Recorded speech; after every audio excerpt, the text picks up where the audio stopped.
It's now time for Ermanni and Edwards with Maz, live on the Woodward Sports Network. Every day, 2 to 4 p.m. Starring Ryan Ermanni, Michigan great and former NFL baller Braylon Edwards, and of course, Tom Mazawey. Let's talk some sports.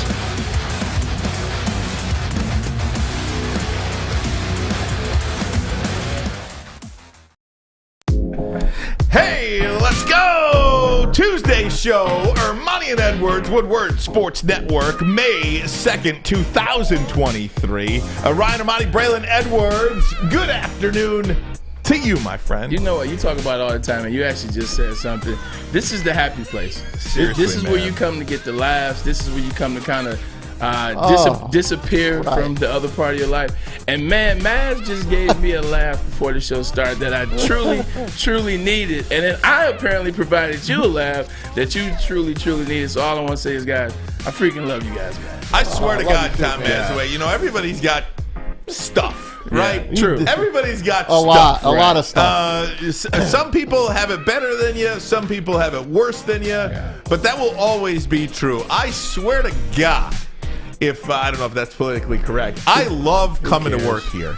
This is like a happy place for me. I can come for a couple hours, sit here and BS with you guys about meaningless stuff. Meaningless. Absolutely. Who wins and who loses speculative, in the scope of things assumative. does not matter. Get called a clown. But Clown you can emoji. call me a clown all you want. I just want to tell everybody the passion that you feel for the teams that you love. Thanks for listening. Thanks for watching, however you may be doing so. We just love to get to do what we get to do. So we can't do it without you guys, and I just wanted to say that. Tom Mazawey, good afternoon to you. Hey, guys, it's fun for me, too. I walk in, and my boy's in the back. I don't have any sons. I don't have any brothers. You got a lot of sons. I got a lot of daughters. I got a lot of sisters. Yeah. But when I come in here, I'm like Papa Bear in the back. They're all Maz. They make me feel great. It's great to be here. It's great to talk sports. And happy birthday to our best buddy here, Adam Morency.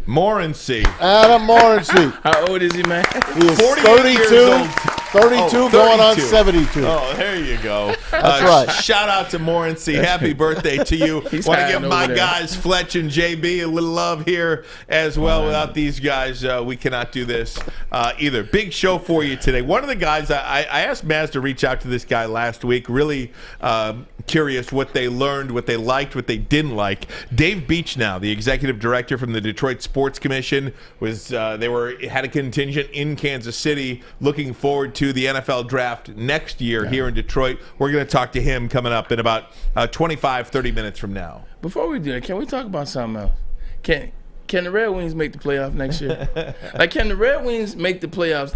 I'm dead serious, and I know the Eyes are playing. I trust Stevie Y. I still remember when Steve Eisman came to speak to our Michigan team my junior year before we played Ohio State. The only time I beat Ohio State, Get out of here, Stevie really? Eisman spoke, number 19 to Cap. So I trust Cap, but we got to get in the playoffs. Watching the playoffs every year. The NHL are my favorite playoffs. Maz and I have been talking about that now. They are the king of the Game 7. They are the king of the setup. I got to watch the Red Wings in the playoffs because the thing about it is, once you get to the NHL playoffs, you got a shot. You got a chance. I got to see the Red Wings in the playoffs next year because I'm having too much fun watching teams that aren't in Detroit. Shout out to the Devils, baby. They sent the Rangers home packing. Yes, See sir. you, buddy. And they're part of the Step Brothers, and so am I since I played for the Jets. Hey, so shout out Bray, to listen the to this. Devils. Next year will be another 30 years between Stanley Cups. Bray, listen to this. So Yeah. Maz texted me last night, 20 more minutes. And I know what he's talking about, right? Because I'm keeping an eye on the score, Rangers and Devils.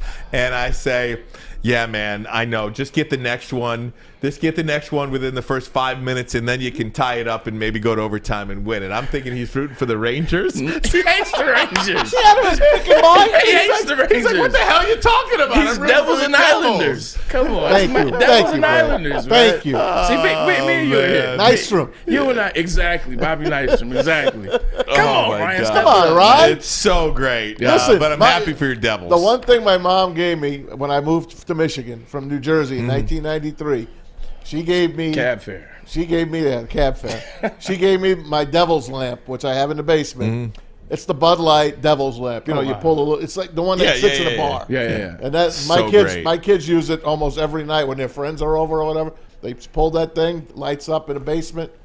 That's my team, man. That was like a great era in marketing, like the 80s when it was like beer was heavily involved. With sporting, you had the Budweiser lamp for whatever team you wanted. You had the big bottle sitting that in the was front like row. Exactly. Miller Lite, right? Exactly. You had like the balloon blow up of the bottle, had your favorite team on it. And the 80s was great for marketing, man. Without question. I almost won my Devil's Marlboro jersey. Man. Oh, the Marlboro Man. Well, he has lung cancer now. The Marlboro Man. Listen, the Marlboro Man used to mark where I'd sit. It's Sam Elliott, right? On the Jersey Shore in Seaside. Oh my God, it's hilarious. They'd be the tall sign on the beach in Seaside, and I never had glass. You know, I took my glasses off. I can't see a thing back in the day without my glasses, so I'd have to put my beach blanket directly where the Marlboro Man was, so I knew where the hell I was sitting on the beach. Somebody out there listen to this question in chat and tell me if I'm wrong. I think I remember where our Marlboro Man used to be back in the day. We have two, I believe. One of them used to be on Southfield Freeway, right in between Schoolcraft and Finkel. Yes, it was our Marlboro Man. Oh my God. It was like right by that Schoolcraft church. Like one of those long vertical. Yes, it was green and that's what I'm orange. saying. Yes. I couldn't. Even a blind guy could not miss the Marlboro Man, and of course he'd be puffing that cigarette in Times Square too. Ours didn't right puff. in the middle, baby. But Times Square. it was right before you get to the intersection of Southfield Freeway and 96. Wow. Oh, you're talking about the 80s. Jake Wegner chiming in. Joe Camel, Mike Jesus, Billy D. Williams in Colt 45. The Budweiser Frogs. Oh, that's the 90s, but man, you're bringing it there. Ooh. Oh, my gosh. What a time. What a time. Pepsi points Did in you the find a 90s. parking spot today? So, oh, my gosh. I hate the city of Birmingham. There you go. And Royal Oak, by the way. Well, Royal Oak is just second in They're a none. bunch of thieves. I just hate the city of thieves. Birmingham. Yeah. The parking situation here is atrocious. It is atrocious. And the new they've got new computerized credit card machines in our favorite garage over which here. improved it. It did improve it. Yes. Do they still charge? Yeah, they do. Okay, The so- first 2 I hours think are they, free. I think they upped it a buck. First Still two, charged. no, they did not even do that. It's First- $5. First 2 hours are free, but the garage was full today. Next to it, the garage is full. But now with the new credit card machines, if it says full, you can't go in the garage To search. Yeah. Because one car That's has the to come worst. out before you go in. That's so something. you can't even go in unless there's a car that comes out. I'll be I like damned. being able to go in at least. Yeah, you always found a spot. And you're always finding you're always finding a something. spot. I just feel like Birmingham is, and by the way, I won't go that far because I don't want these cops to start ticketing my car. But They already did. Come on, don't say it. Oh, you're joking. Okay, so I'm doing so tongue-in-cheek. I'm saying I hate Birmingham. Just tongue-in-cheek. You see, I had to cover Tongue-in-cheek. my own, but yeah, it's definitely the city of inconvenience as it relates to traffic, parking, etc. That's why they fixed that island on Old Woodward this off season because now you need that space. It's nowhere to park. It's nowhere to move. And what's up, Adam Bay? Adam Baydoun is in here doing something to Tom trying to Mazawey's grope upper me. body region. Trying to grope me. Hey man, This is what happens in the back HR's gonna office. catch you. You better watch out. But it's HR see you. video evidence. I won't even go to Royal Oak. Yeah, man. I I used to live there. I don't know what the hell. When I we was thinking. parked for Fifth Avenue, it was something. Yeah, but and we had to go to a party. I had to back in. And Yeah. I had to pay credit card. I couldn't even get mine to work. I just gave up. Right, Braylon gave up. I said, "Damn!" I just went in. To your credit, you did not get a ticket. I did not. Yeah. Where'd you I park? did not that time. I parked right next to Ryan. Like, You pulled in? yeah, it's if you come down Washington, if you're on Washington and you're headed, I guess this would be what was this, north? If you're headed south down Washington, then you can't park. You have to turn around and come down north to park in. You know how you go down the wrong aisle at a Target or a grocery store where you're supposed to go on the opposite way? We came down the opposite way apparently. And the thing about Royal Oak, you got to help your local shops and restaurants and local small businesses out, man. That's the thing. You got to help these people out. I mean, they're being just eviscerated by online everything. Oh, man. You've got to shop Make it in a easy. downtown district. Allow people, make it inviting Don't be giving parking tickets when you're, I put a quarter in. Nobody's paying attention. A quarter gives you 8 Come minutes. on, man. 100%. A quarter gives you 8 minutes. You know what destroyed Royal Oak, though, is when, like, Midtown started booming again, downtown Detroit. Detroit started coming back with Bedrock, and then, obviously, COVID has destroyed Royal Oak. Oh, man. Yeah, whatever. R.I.P. Whatever. Let's talk some sports. We've got Dave Beachnau coming up 20 minutes from now, talking about the Detroit NFL draft. I wanted to get to this because I saw this on Twitter. It is now finalized. The Matthew Stafford trade is now finalized. Matthew Stafford goes to the L.A. Rams. In return, he does. The Detroit Lions receive Jared Goff, Ifeatu Melifonwu, Jamison Williams, Josh Paschal, Jahmyr Gibbs, Sam Laporta, and Broderick Martin. This includes the players in which the draft picks that Detroit got, who they ended up taking. I would say that Brad Holmes, job well done, my friend. Yeah, just a quick response. I say both teams won. I think the end goal is to win the Super Bowl. Well, the Rams have already done that, so they're fine. They could care less whatever happens. And I think you look at where the Lions' trajectory is with Brad Holmes, with Jared Goff, what he did last year, the picks that we got this year, what we anticipate those guys being.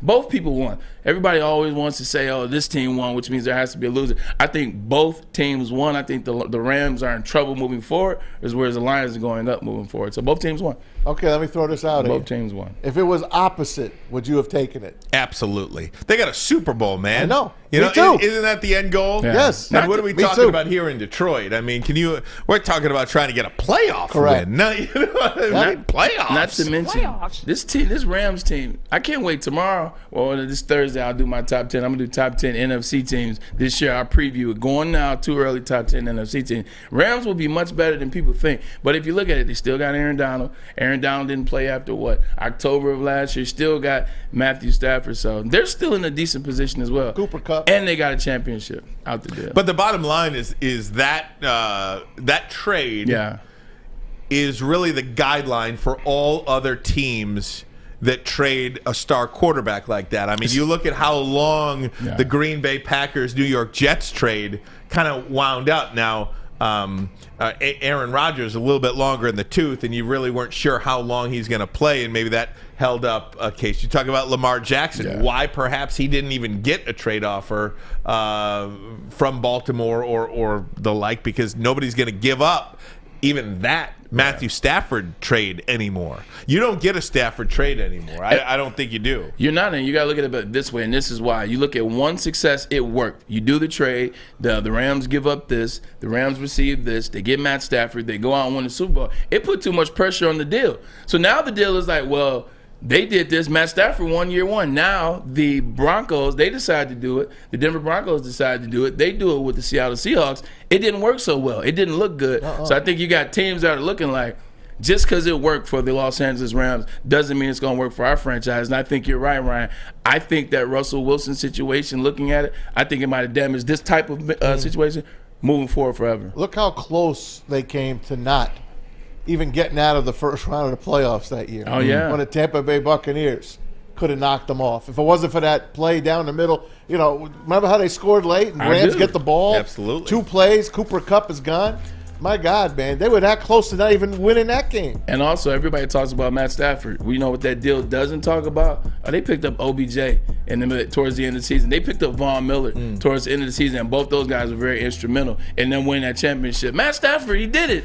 But he did it once they added those 2 pieces. So the quarterback that the Detroit Lions got in return, Jared Goff, Brad Holmes, talking about an initial quote-unquote dialogue that he has had on an extension. Want to get your thoughts on that. Where are you with the Detroit Lions and an extension for Jared Goff? We'll have that in just a couple of minutes. But first, a message from Guardian Alarm. They're your local security experts and have been for over 90 years. When you see that black and yellow sign out in front of your house, it tells the bad guys one thing. Stay out. Whether you are at home or on the road, they're 24/7 professional monitoring, customized solutions from real experts, and technology backed by people. All you have to do is call this number right here, 1-800. Stay out. That number again, 1-800. Stay out. Call them today. Tell them Woodward Sports sent you. Stay out. Introducing the Planet Fitness Guide to getting that post-workout glow. Step 1. What's your why? More epic energy? Better sleep? Blow off steam? Step 2. Join Planet Fitness for just $10 a month and get moving in our clean and spacious clubs. Step 3. Bask in that post-workout glow. Join Planet Fitness today for just $10 a month. Join today at any of the 50-plus Detroit area locations. We don't like to brag that we are the toughest sports network in Detroit, but we do have a guy named Darren McCarty on our side. Lemieux and McCarty, who've had a good knockdown drag up. There they go, right on the whistle. They were talking to one another. Woodward Sports. Welcome back, WoodwardSports.com. Subscribe to our YouTube channel. If you can't watch live, download our podcast. Leave a 5-star review available anywhere you listen to podcasts. Of course, WoodwardSports.com for all the latest news, articles, updates, show clips, and merchandise. Yesterday, we broke a show record with over 600 likes during the live show. Many more now. I want to thank everybody that hit that like button. Let's see if we can get to over 100 likes by the end of this segment. Braylon, news recently about an extension for Jared Goff. 2 more years on a current deal.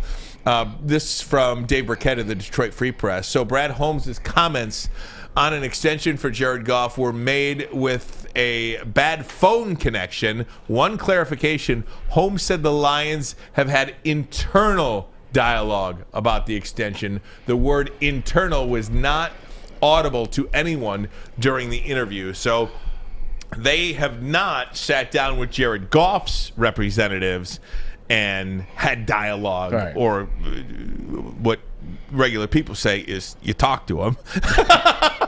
Right. Right. They've talked amongst themselves about possibly extending him. Yeah. They have not talked. I do think they did mention something to his agent along the line. I think they've treated Jared Goff and every other player on the Detroit Lions like an adult. Yeah. They tell you where you stand, and I think as an employee, and that's essentially what these guys are, as an employee, that's all you want to know. Where do I stand with your organization? It's funny when you said talk amongst yourself, I instantly thought about the church lady on Saturday Night Live back in the day with Dana Carvey. Talk amongst yourselves. Talk amongst yourselves. Coffee talk. The Dana Carvey. Yeah, it's an internal conversation. All that basically means is, hey, look, you know, Jared Goff, we saw what he was able to do for our organization last year. Even when we weren't good on defense, he was damn good on offense, and he was able to be very efficient. What if he does that again this year? What does that look like? What are we willing to pay Jared Goff? These are the beginning conversations, so you get a base. What are we willing to pay him? What does an extension look like for him if he has another year like he did last year? What do we want to do with Hendon Hooker? How is that process? This is just the internal conversation. Like, what's going to happen if Jared has another one of those type years? You got to have a plan. You know, the initial plan is he said, well, see how it plays out. But bring in Hendon Hooker along gradually. No, you start the conversation now, so you already have a plan moving into the middle of the season. That's the one thing about this particular organization is they do seem to have a plan for every scenario. Yeah. Even to the point of just looking at this draft, it appears from look, we weren't in those rooms. We have no idea. But it sounds like the Lions were going to take either Will Anderson Jr. or Devon Witherspoon if they were there. Yeah. If they were not there, they were comfortable taking Jahmyr Gibbs at 6. But they were going to try to trade out of that pick and get him later to add draft capital. They were able to do that, but every scenario that they are faced with, they seem to have a plan for, and because they have a plan, they don't panic. I think a lot of times you look at situations, people always say this cliche comment is like, man, don't have a plan B. You know, just have your plan A and go for it. Just go for it, and if it doesn't work, adjust accordingly. That's BS. Because then you're adjusting in a situation where maybe you can't think on the fly. Maybe you can't bring that together that fast. When you have a plan for everything, boom, we want Devon Witherspoon. What if Devon Witherspoon's gone? Well, if Devon Witherspoon, well, we want Will Anderson Jr. If Will Anderson Jr. is gone, then we'll get Devon Witherspoon. If he's gone, now let's move back from 6 and then get some extra draft capital and go after Jahmyr Gibbs, the guy that we have number 1 on our big board. That's how you win situations, is preparing for every move. It's chess, not checkers. If they got Witherspoon, guys, I don't think they would have taken Branch. Am I correct? In the next round, are you drafting corner safety? Probably not. We don't know. I love the pick of Brian Branch. I said it yesterday, and I'll say it a million times. He's going to be the best pick in this draft. They still take Jack Campbell. Like, if they get Witherspoon at 6, they're going to take Jack Campbell at 18. Picking Jack Campbell at 18, let us know that was the move that they were going to make at 18. So Jared Goff up in 2025. If he plays good this year, he's going to get a small extension like Geno did. And that's not really small, but it's small quarterback talk-wise.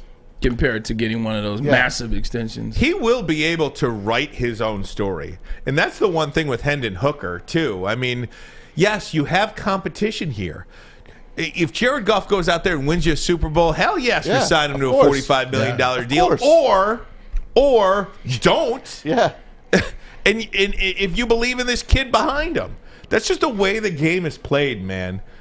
Look at the Ravens. I got rid of Dilfer after winning the Super Bowl. I know Dilfer's not this, but it's something. That's what I'm kind of talking about here. If you believe somebody can be better in that position for cheaper to keep the run going longer. Look, Jared Goff is up in 2025. You know who's up in 2026? Guys like Penei Sewell. Josh Paschal is up in 2026. Aiden Hutchinson in 27. That is within the window that you would sign another player. Chauncey Gardner-Johnson is up this year.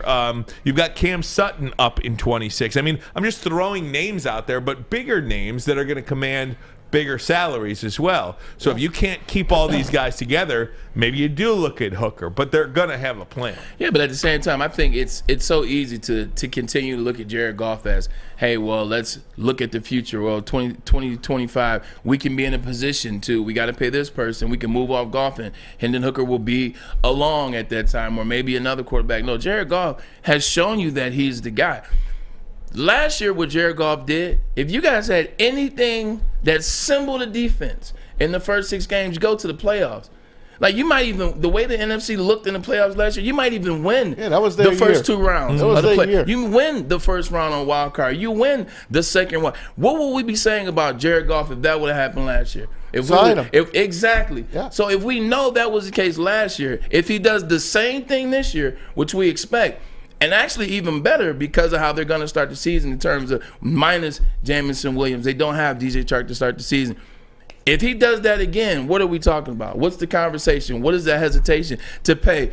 Brad Holmes has shown you that he fits the system. He puts pieces to fit the system. The system is Jared Goff at quarterback, and he's fitting the system around it. If he does it again this year with a defense, why are we looking at not extending Jared Goff? He's showing you he's the quarterback. There are a lot of teams that are paying a lot of quarterbacks more for not giving them as much as he gave the Lions last year. But they just drafted maybe the heir apparent. In the 3rd round.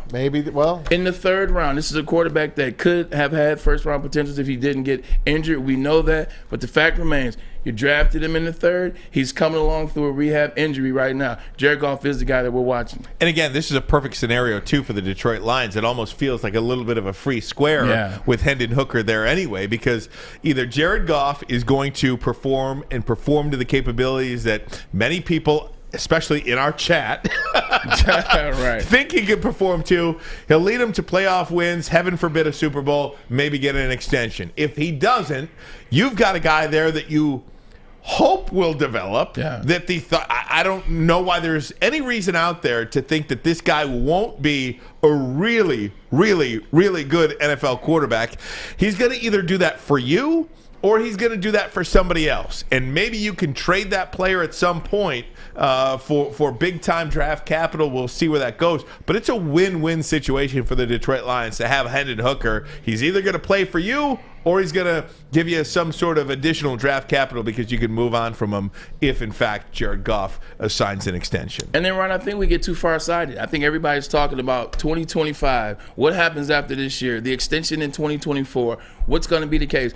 Just pay attention to what happened this year with it just happened with Jordan Love, quarterback with the Green Bay Packers. His 5th-year option was up this year. They didn't pick his 5th-year option up, but what they did was they restructured it so that he got a lot of his money this year. So he felt more like a starting quarterback in the NFL. You could do the same thing potentially with Jared Goff. You don't have to sign him to a long-term extension. If he balls out at the end of next year, you can say, all right, Jared, what we'll do is we'll renegotiate your deal. As opposed to make 33 this year, which would be 2024, we'll give you 42, or we'll give you 45. We'll extend you a little bit more, but just for this season, and then we'll see, and we'll still put you on that type of prove yourself type deal, and then bring Hendon Hooker along. You can do something like that, and both sides can be happy. Extend them, but just for 1 year. I don't think they draft Hendon Hooker with the belief that this guy's not going to be our starter in 2 years. Why are you wasting a third-round pick then? I don't think it's a waste, though. I don't think it's a waste. It is a waste. I don't think it's a waste. If you're not going to use him, it's a waste. You Well, could have had a lot of other guys in the third you round. just don't throw him out with the trash. You will get something for him down the road if you do go with Goff. Yeah, not to mention if Goff, I think, right? No? You got me. like, Why are you taking a quarterback in the third round that you don't believe is going to be your starter in 2 years? why do you have insurance on your car? Just in case. We have no choice. Just in case. Like you buy insurance just in case. This is an insurance policy. We saw when he was at his best, we saw how good Hendon Hooker could be. Damn good quarterback. And if he comes in right, then he could be the guy for us in 2 years.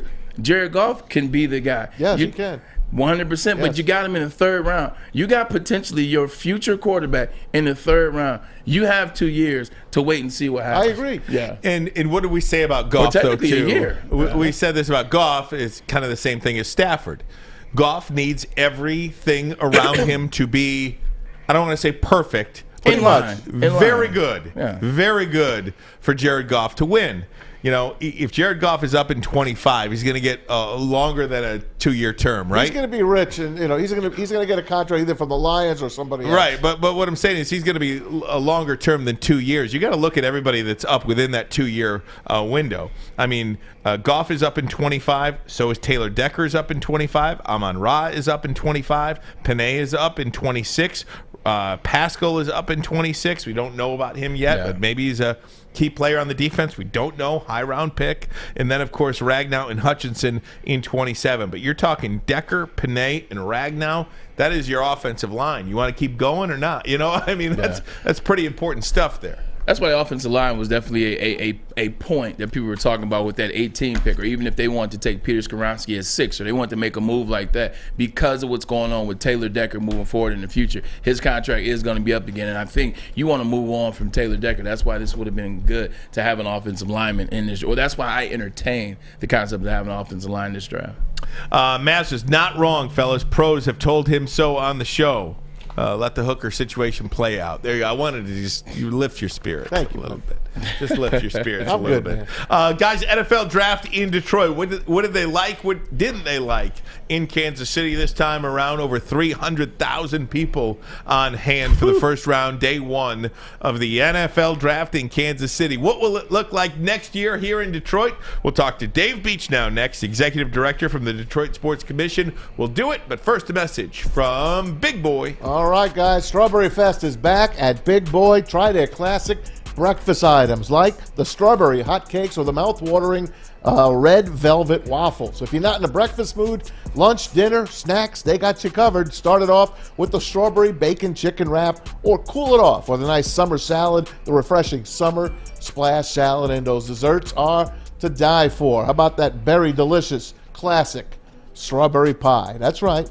And, of course, the deep-fried vanilla Oreos, or something new, the strawberry hot fudge cake. All that and more at your local Big Boy. Love Woodward Sports? Love wearing clothes? Then you should be wearing Woodward Sports clothes. Check out our full line of merch at woodwardsports.com. Just click on Shop. We have all your favorite designs, like Dan Campbell kneecaps, Woodward Golf, and, of course, our own logoed out merchandise. Men, women, infants, kids all love Woodward Sports. Impress your friends. Impress your boss. Impress your dog. Buy Woodward Sports merch today.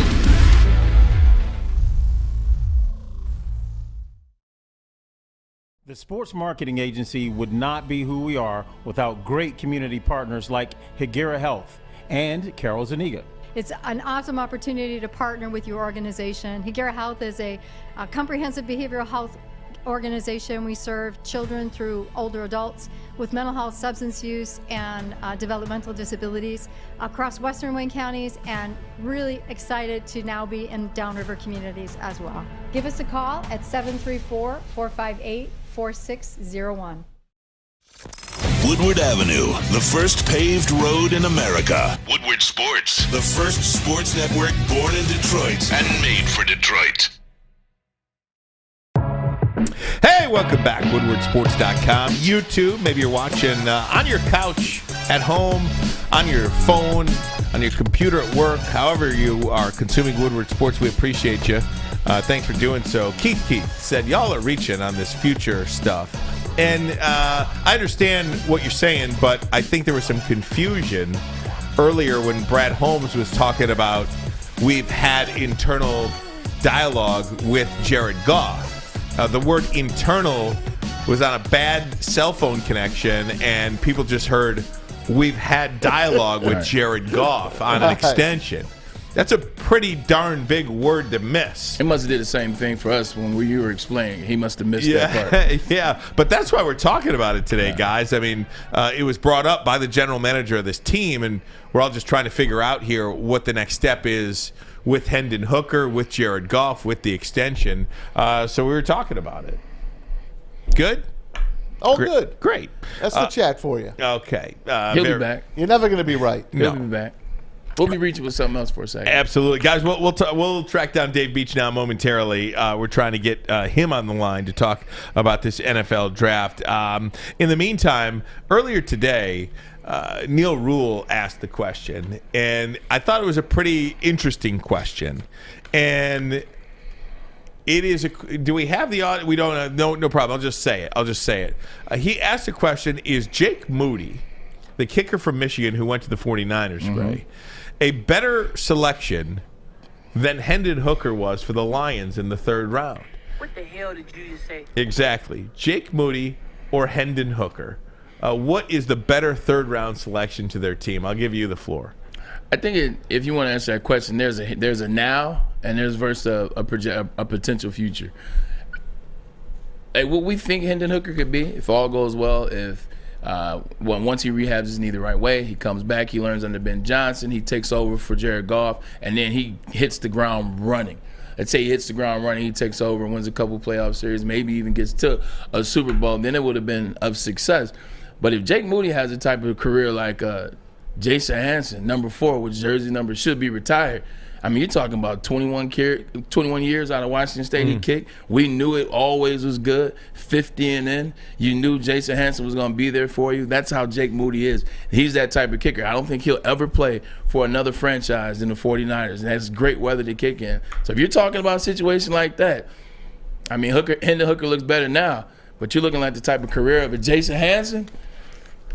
It's always a here versus now. Right now, it's Hendon Hooker. Ask me that question in 15 years. It's Hendon Hooker, and it's a no-brainer for this franchise. Yeah. Because the game is different now, and the way the Lions play the game is different. Last year, they went for it on fourth down 37 times. They kicked 30 field goals. This team doesn't even play for a field goal. If they are inside the 45-yard line, they're going to go for it. And you hope you got a guy, on that roster that can kick an extra point. That's for one. And it's not always the case. It's not always the case. I understand that. But at the same time, they went for it on fourth down 37 times. They kicked 30 field goals, attempted 30 field goals. So I just don't think this team plays that way to where you're going to burn a third-round pick on a kicker. But let me ask you this. They've also had bad kicking since Brad Holmes and Dan Campbell have been here. Like, they legitimately opted to not kick field goals because their field goal kickers were bad in that Buffalo game and a couple other games. So when you look at it from a 2-year season like that, what if Jake Moody is Tucker? Like, what if he's Tucker? Baltimore plays for the kick. Justin Tucker. Tucker. Baltimore plays for the kick. We should know his name after what happened here at Ford Field.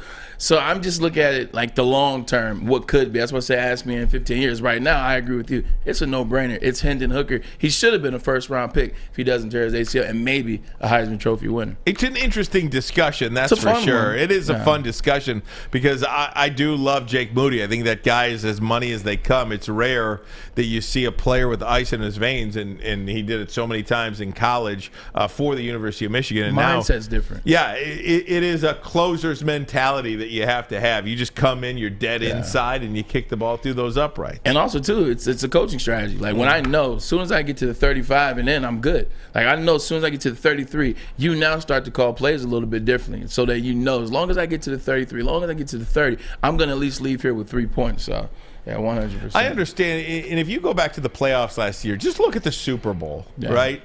You're not beating Patrick Mahomes and the Kansas City Chiefs with field goals. If your field goal kicker is on the field, probably at any point in the game, you're not winning that game. So, but you're also not winning with missed field goals like the Eagles had. You can't miss field goals in that game either. That's true. That's true. But you got to get off the field. I mean, Kansas City scored every possession in the second half. True. So that's that's part of it.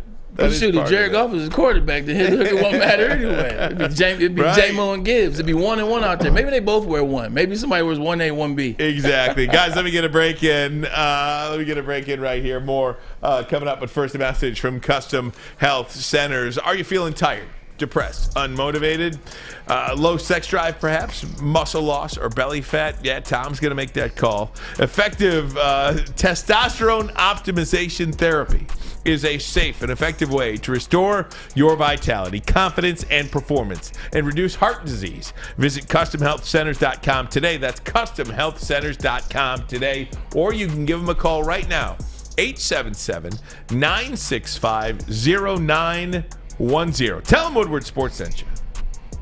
How would you like to win not one, but 2 vehicles of your choice? One for you and one for your wife, your girlfriend, or your best bud. Get to Lady Jane's today for an award-winning haircut and automatically enter for your chance to win. Courtesy of Les Stanford Buick GMC of Ferndale. Lady Jane's, open 7 days a week, walk in anytime. It's wicked awesome.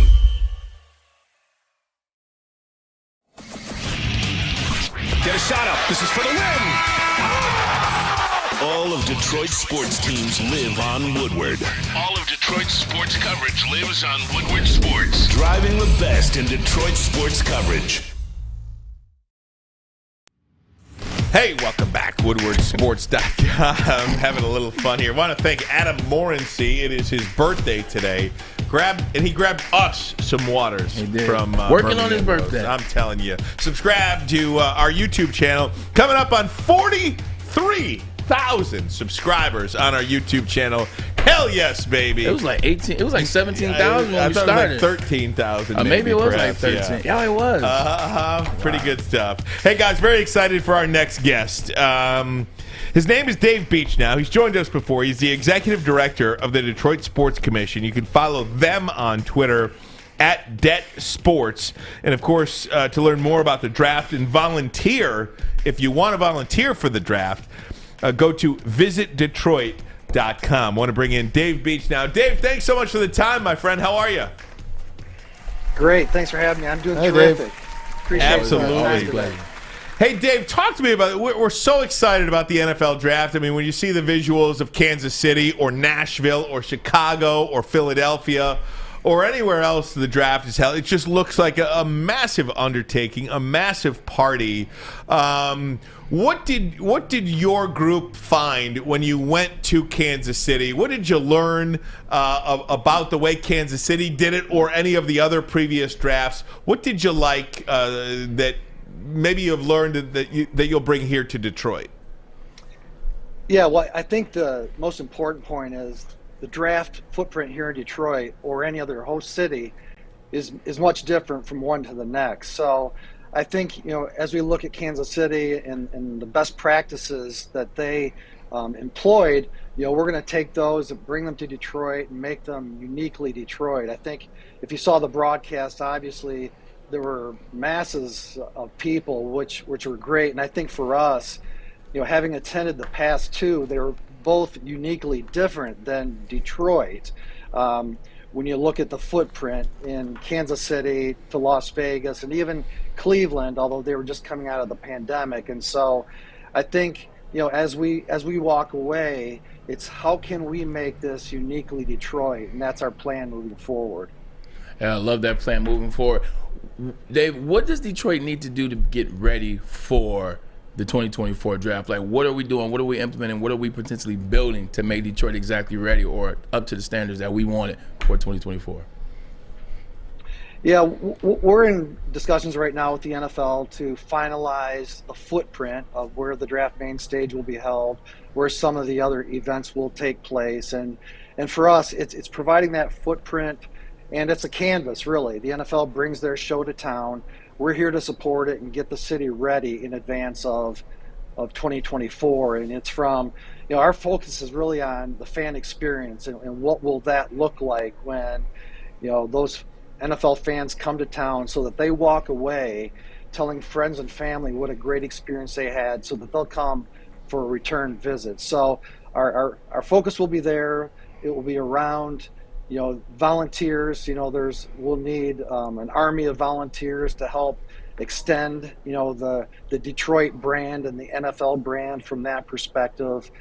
And, it's a lot of blocking and tackling, pardon the pun, but, with the city involved, significant city services.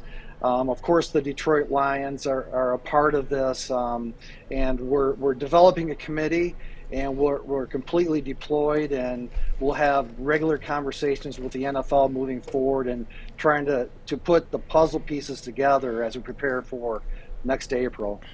Talking to Dave Beachnau, Executive Director for the Detroit Sports Commission. On Twitter, the organization @DET_Sports. And, of course, interested in volunteering or learning more about the draft, you can go to visitdetroit.com. Dave, I wanted to ask you, how different is this event compared to some of the others? I mean, you know, whether it's the Super Bowl, which is a game, and indoors, whether it's SummerSlam, an event indoors, the Final Four, an event indoors, you're talking about essentially a 3-day outdoor festival. Really? Yeah. You know, how much different is this event compared to anything else that you could possibly have in your city? Yeah, well, Ryan, you described it perfectly, because that's exactly what it is. It's a festival. And when we were in Kansas City, obviously there were a ton of Chiefs fans, and you saw a lot of those jerseys, but all 32 markets were represented, and I kind of joked about it, but we arrived on Tuesday in our hotel, and there were already Lions fans checked in, 2 days prior to the event, and it's a party. It really is. It's truly a fan event. I mean, there's NFL business obviously that takes place. That's the draft piece of it.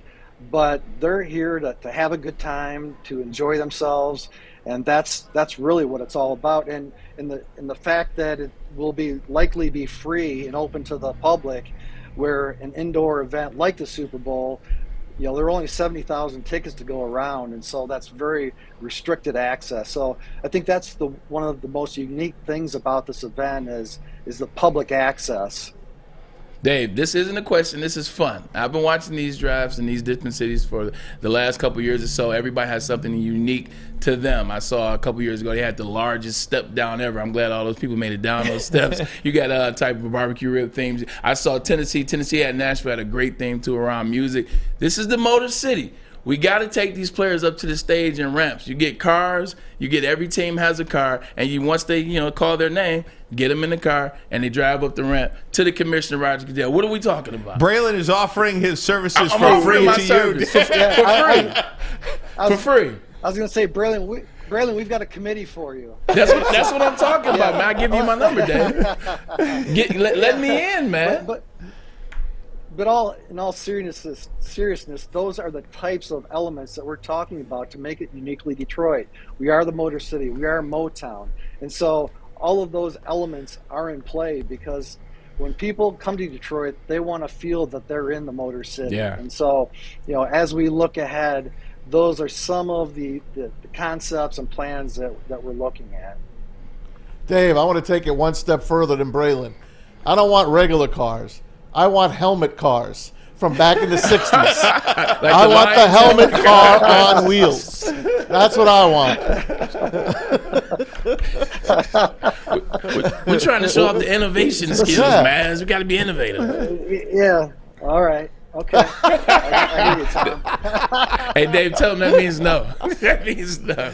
Dave, are we gonna be okay with the hotels? You read all these things, you hear all these things. Hotels. I think there are plenty of hotels here in Detroit, but what the hell do I know? Yeah, we're going to be fine. We've got we meet the requirements of the NFL in the downtown core, and certainly we've got 45,000 hotels throughout the region, and so we're going to be fans will have access to a multitude of hotel brands and properties around the region. Of course, everyone's going to be downtown, and that's obviously not possible. But no, we've got plenty of hotels, especially for this event. Awesome. Dave, how quickly does everything come together right now? I mean, is there, and I'm sure there is, like an outline of when you want to have, the plan done, or is the plan done, and now it's just about the execution of it? How do you hone that plan over the next 12 months? Yeah, the plan's in progress, and the NFL was really focused on Kansas City. We had a little bit of their attention over the past several months to start to think about what our footprint looks like. But now that we're on the clock, we'll have more of their attention, and we'll have regular conversations with them. They'll be in town several times leading up to next year, and it's a process, and we wish it moved faster than it is, but we're ahead of the game from previous hosts, and I think that's the most important thing is we're prepared and ready to go. Not only that, Dave, but this city has I don't want to say pulled off, because that's not the right has excelled, let's say, in every event that you have thrown at this city, whether it's the All-Star Game, the Super Bowl, Stanley Cup Finals, Final Fours, WrestleManias, and I know SummerSlam is coming, and the Final Four is coming again. What is it about this city that is so not only capable, but to pull it off? And that's not the right terminology I want to use, because these events excel here. What is it about the city of Detroit where these events come here and they're a smashing success? Why are we so good? Yes. Why are we so good? I think first and foremost, we're a sports town, and I think everyone recognizes that. And I would argue that, although our 4 teams haven't performed well lately, our fans show up and they show out, whether it's our local teams, whether it's a major event that we bring to town. They always support that, and I think that was demonstrated in the early 2000s, and I think we're on the cusp of another run like that. But for me, and I've said it before, when we were awarded the Final Four for 2027, it just feels different this time. Our city's in such a different place now than it was in 2006, 7, or 8. We're more collaborative. The core is more vibrant with restaurants and new hotels and attractions, and every weekend there's something going on in our city, and I think that just adds to the entertainment element that we have to offer. Dave, if I could say this, and this, once again, this isn't a question, this is a statement. I believe what it is early on when we were getting those events, I feel like the leagues or the people that were giving those events were like, let's olive branch, or let's bring their city back, or let's give them something to get back going. Now they're coming because they want to be here. Now they're coming, like you said, they're attracted to what Detroit is and what it's going to be. I think that's the difference this time around. I agree 100%. And, like I said, we got a ton of momentum now, and we think that, by landing the draft, it will serve a similar purpose to the Super Bowl back in the early 2000s, where it just became a snowball effect, and the NCAA has recognized that and awarded us the Final Four and some other things that we've got up our sleeve that we hope will come to fruition here to help bridge the draft with the Final Four and beyond. And outside of, outside of the draft, I mean, and probably other than WrestleMania, SummerSlam is the biggest event you could possibly have in the WWE. Talk to me about your excitement level for that big event coming here in about a month or two. Yeah. Yeah, well, we landed August that 5th. just for you, Ryan, knowing that you were such a big WWE I fan, needed it. right? I needed it. Here, I'll be there. So after the last time we talked, I said that's on our hit list. We've got to bring that to Detroit. Yeah. But there's no question about it. And they came out of the gates with, I think, record ticket sales. And from all indications, I think they expect to break an attendance record here later this summer. And then you look ahead to 2024, a month before the NFL draft, we've got the men's basketball regional at Little Caesars Arena. And we can't forget about the junior boys amateur golf tournament that will take place at Oakland Hills. And so, we've got a runway of events. We want to keep that momentum going, and I think we're poised to do so. Dave, I was going to say, my services helping you guys with creation for the draft next year in turn for SummerSlam tickets this year. Come on, that's fair. That's fair. That is fair. Dave, I'm just joking. We appreciate all that you've done in Detroit, bringing out events, and you guys are doing a tremendous job, and I'm glad that you guys are here at the forefront of the Detroit Sports Commission, excuse me. Yeah. Well, thank you. We always appreciate having us on, and thanks so much. We appreciate the support. Dave, any chance of getting the Frozen 4 back? We lost it to COVID, I know. I had my tickets all ready to go. Well, hang on to those tickets. The NCAA bid cycle is starting again this summer, and we're expecting to, be in the mix for a future Frozen 4 beginning in 26, 27 through the 2030 cycle. So, yeah, all of their championships will be out for bid. Preliminary rounds of men's basketball again, and a few others. We hosted NCAA wrestling championships a year ago which were a huge success, and that's the type of event that we would love to have back. Awesome. Dave, we cannot thank you enough. We are big supporters of you and what you've done for the Detroit Sports Commission. Just such a professional organization that has not only landed these big-time events, but really made them flourish here in the city, and we can't say enough positive things about you. Again, if you'd like to learn more about the draft and volunteer, go to visitdetroit.com. Thanks so much, Dave. No, thank you, guys. Appreciate it. You got it. And thanks for the firewall or whatever we had up there that couldn't right. get in. But again, you talk about this is part of why our community and our city is so impressive too. I mean, not only obviously get the 4 major sports teams, you've got the 2 big colleges, and you get these major events like the NFL draft, like SummerSlam, and even if you're not a WWE fan, you can appreciate the world will be here for that. Oh, yeah. Somebody from over 100 countries will be on hand for that event alone. Yeah, 100%. You're talking about what the Detroit Sports Commission has done. Just Detroit as a whole. And you talked about it. Whether we haven't won in a while, this is still a storied town as it relates to sports. And the sports fans, they adhere to that. They remind you of that. They come out in droves year after year after year, whether the team is good or not. Now the teams are starting to be good. Concerts are great here. Events are great here. SummerSlam, WrestleMania. Me and DJ Tom talk about all the time when John Cena rolls up in the Mustang, during WrestleMania. So that's part of the culture. It's going to be fun to see. Because like I said in that message when I was talking to Dave just now, I was serious about trying to get the SummerSlam tickets for free too.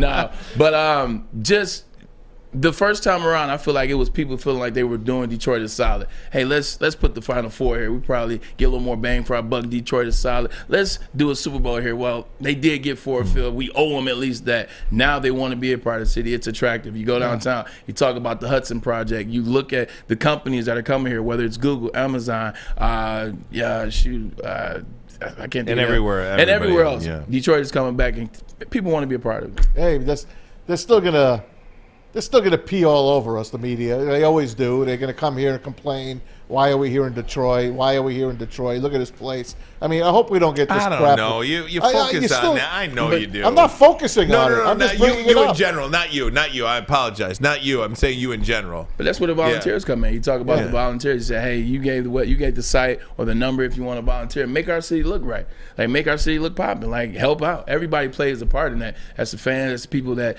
make our city feel good. Make people feel safe to come around. Make people feel like they want to come back to the city. Everybody plays a part of that.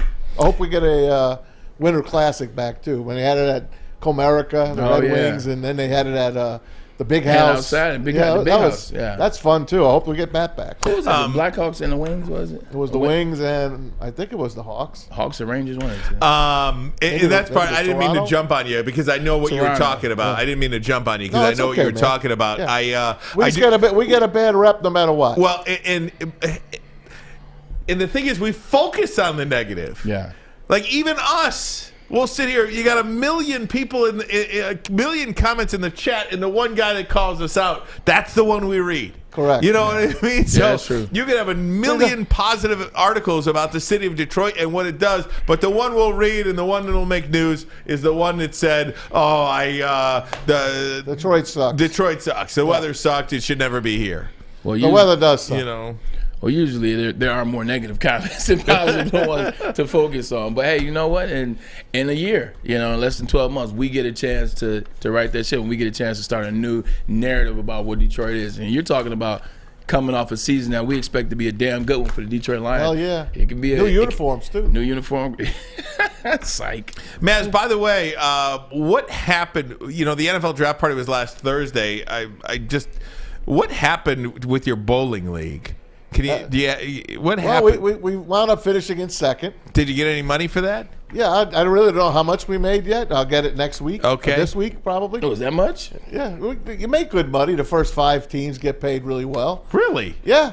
But we talking hundreds of dollars or thousands of dollars? You probably get at least 1,000 a team. 1,000 a team. How many guys you got on your team? Probably get at least 1,000 a team. Okay. Depending on where you finish. And that's per half. In your mind, it went from 1,000 to 250 real quick. Yeah. It depends where you finish, and that's per half. Per half. Okay. Starting next Tuesday, I'm back on the links. Back on the links. Tuesday now. Tuesday, I'll be bowling. Tuesday's bowling night. You guys want to join? Summer League bowling. Is Larry Foote there? The Footman will be there on Tuesday nights. What I always think about going to a place? It's the ride back home. It's not the ride to a place, it's the ride home. And if I would come out there, you're talking about finishing at what? Well, you could sleep over at Ryan's house. At 11? Oh, yeah. I've actually marked my room over there at Ryan's house. Hey, he's got it. Maybe Tuesdays I'll start staying late. Hey, you can if you want. Get some of that Big Boy in Coney Island. Oh, man. I get that Big Boy, what do you call it? The hot fudge sundae. Ooh-wee. That's Luke's favorite. Hey, guys, I have a legitimate question I'd like to ask you guys. All right. And hear me out before you comment and hammer me in the chat. That ramp idea was a good idea. If they steal that idea, I'm going to be mad. No, I think you should just go patent it right now. Mad. How about my football cars? It was cool. Football helmets. You remember the old football helmets? I do remember the football helmets, but those are not uniquely Detroit. Those are uniquely NFL. Those are uniquely NFL, but not uniquely Detroit. It is uniquely Detroit because they're on wheels. Have some Mustangs. You know what I mean? There you go. Mustangs. There you go. And not the hybrid ones either. The electric. No. The electric. No. Football helmet car. Here's my question. Okay. Should Mel Kiper Jr. be in the Hall of Fame, the Pro Football Hall of Fame? I'll have that for you next. You mean the Hall of Shame? The Hall of Fame. It's a legitimate question. It's not a joke. But first, a message. Look at this guy. From Fairway Packing Company, family owned and operated for over 60 freaking years. The Barada family, Fairway Packing, provided Michigan's finest restaurants, hotels, and casinos with prime beef, Wagyu beef, dry aged beef. You can experience the Fairway difference yourself today. You don't have to go to one of these fancy steakhouses to eat the best possible steak you possibly can. All you have to do is visit the steak shop in Grosse Pointe Woods or Grab and Go Steaks, vacuum packed. Just grab it, go cook it at home. Or you can order online if you can't get to the steak shop. Fairwaypacking.com. Fairwaypacking.com. Cut, sourced, aged, packed, perfection. Can't get enough Woodward Sports content? Head over to woodwardsports.com right now for up-to-date sports articles and great entertainment news. We have the best writers, bloggers, and coverage all at your fingertips. Head to woodwardsports.com right now to experience all Woodward Sports has to offer. Introducing the Planet Fitness Guide to getting that post-workout glow. Step 1. What's your why? More epic energy? Better sleep? Blow off steam? Step 2. Join Planet Fitness for just $10 a month and get moving in our clean and spacious clubs.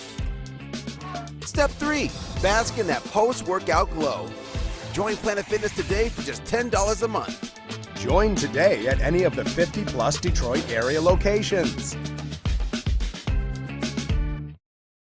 You have an opinion? Make sure it's seen and heard. Corner, jumper, Tweet us, hop on the YouTube chat, slide in the DMS at Woodward Sports on all social media. Hey, welcome back. Hour number 2. Subscribe to our YouTube channel. Coming up on 43,000 subscribers. Over 800 live viewers right now. We appreciate it. Let's see if we get to over 200 likes by the end of this segment. We made it over 600 likes during the live show yesterday. Ooh. Pretty darn impressive. We thank each and every one of you for doing that. Of course, go to woodwardsports.com. You got the latest news, articles like crazy, updates, show clips, and of course, merchandise. Summer is coming up right around the corner.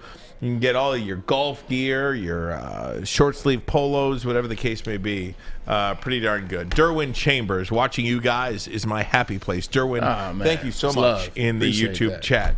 In the woodwardsports.com chat, I should say. Okay, here's a legitimate question for you guys.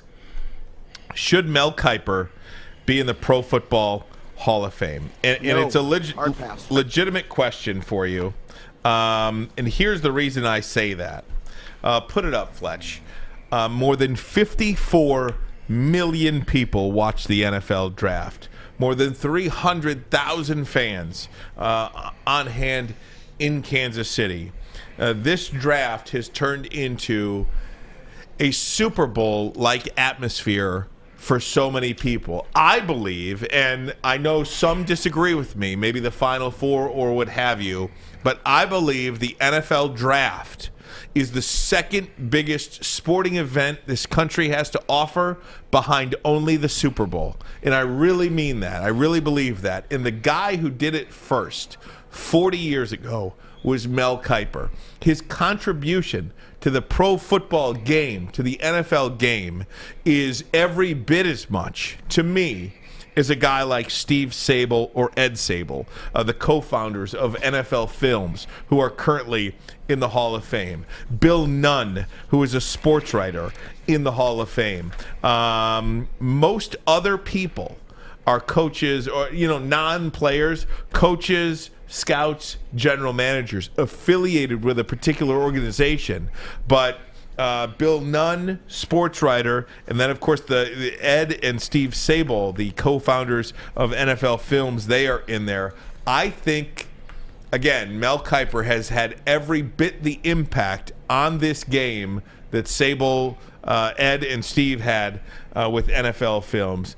The NFL draft, second biggest sporting event in the country, only behind the Super Bowl. I think he should get consideration for the Pro Football Hall of Fame. Can we just stop trying to put everybody in the Hall of Fame? Like, it's a Hall of Fame. It's for players and coaches. GMs, I get it. They start adding them later on, maybe early on in the beginning. They had some players, Steve Sable, Ed Sable, I understand what they did. They were responsible for breaking down hours upon hours or hours of NFL film, putting it together and sending the brand out so that everybody around the country could see the NFL brand and see teams that you don't get a chance to see. So I understand all of that. It's for players and coaches, Ryan. Put them in the Media Hall of Fame. Like, put him in the Media Hall of Fame. If he owned ESPN, then maybe. But he doesn't own ESPN. ESPN started showing the draft in the little smoky hotel ballroom back in '83 or whenever it was. ESPN is responsible for how large the draft is, how many eyes get on the draft. Now, I will give Mel Kiper credit. Mel Kiper Jr. definitely has broken down player after player after player, and he's made GM's jobs a lot easier over the years, and he's helped them out. But I don't know if I put him in the Hall of Fame. Are we going to eventually put Adrian Wojnarowski in the NBA Hall of Fame? Are we eventually going to put Adam Schefter into the NBA Hall of Fame or the NFL Hall of Fame based on when they get 30 years in of breaking stories and breaking news? I think Mel Kiper Jr., what he's done is made the game a lot easier for GMs. But putting the Hall of Fame, so I got to see Mel Kiper's bust right next to Deion Sanders, no bueno for me. I just want to read a statement from ESPN's VP of production. His name is Seth Markman. I think Mel should be in the Pro Football Hall of Fame for what he's accomplished. This is how we all got this thing started. He put it out, then before you know it, Todd McShay and the rest of the NFL panel, they started getting on it. So that's how we started coming up with this question. Do I think Mel Kiper is terrific? I think he's terrific on TV. I love following him all these years. I told you 27 years ago, I used to be able to call his house. He'd pick up the phone in his basement and come on the air. Now, of course, you got to go through 5 different people to try to get him on your show. Nonetheless, he is the NFL draft. I know NFL Network has it. ESPN, that's what I watch. They were the forefathers of it. Chris Berman, George Grand, where they were the host. Dr. Z, then came Mel Kiper, and the rest of the crew. Hall of Fame, no. The Sables, for sure. Why? Yeah, Because NFL Films, to me, made me probably more in love with the NFL than anything that I could watch NFL films on repeat, constant. That's how much I love it. The Sables, they're royalty. They really made the NFL what it is today.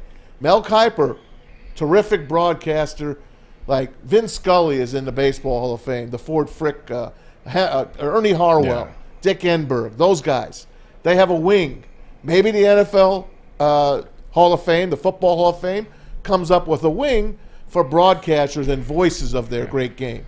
And then he would be, I would think, maybe get a chance to be in that. But besides that, not Hall of Fame, right? But I do like Mel Kiper, but not Hall of Fame. I visited the Hall of Fame just two Christmases ago, as you guys know, and I wear my Hall of Fame sweatshirt.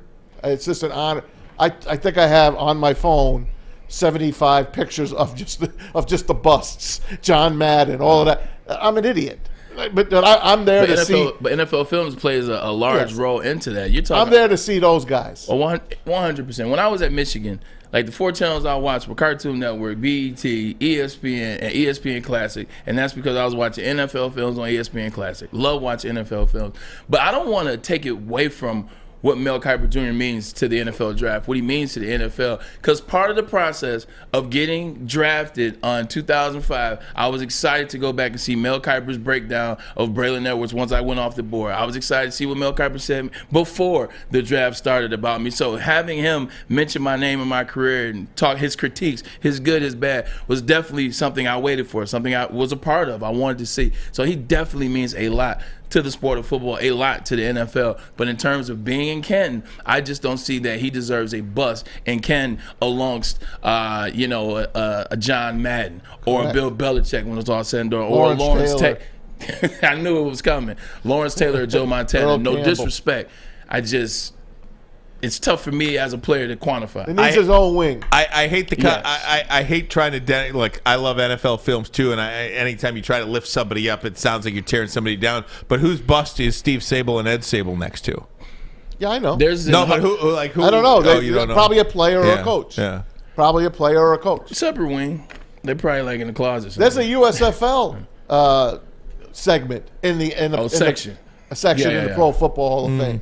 It could have its own section, is what I'm saying. That's true. But the place isn't that big. That's the thing. They're going to need to expand if you want to do all of this. I think because of the contribution to the game and the contribution to the fan, who has made the NFL. Look, the Lions are 1-6, and what are we talking about? When's Kiper's mock draft going to come out?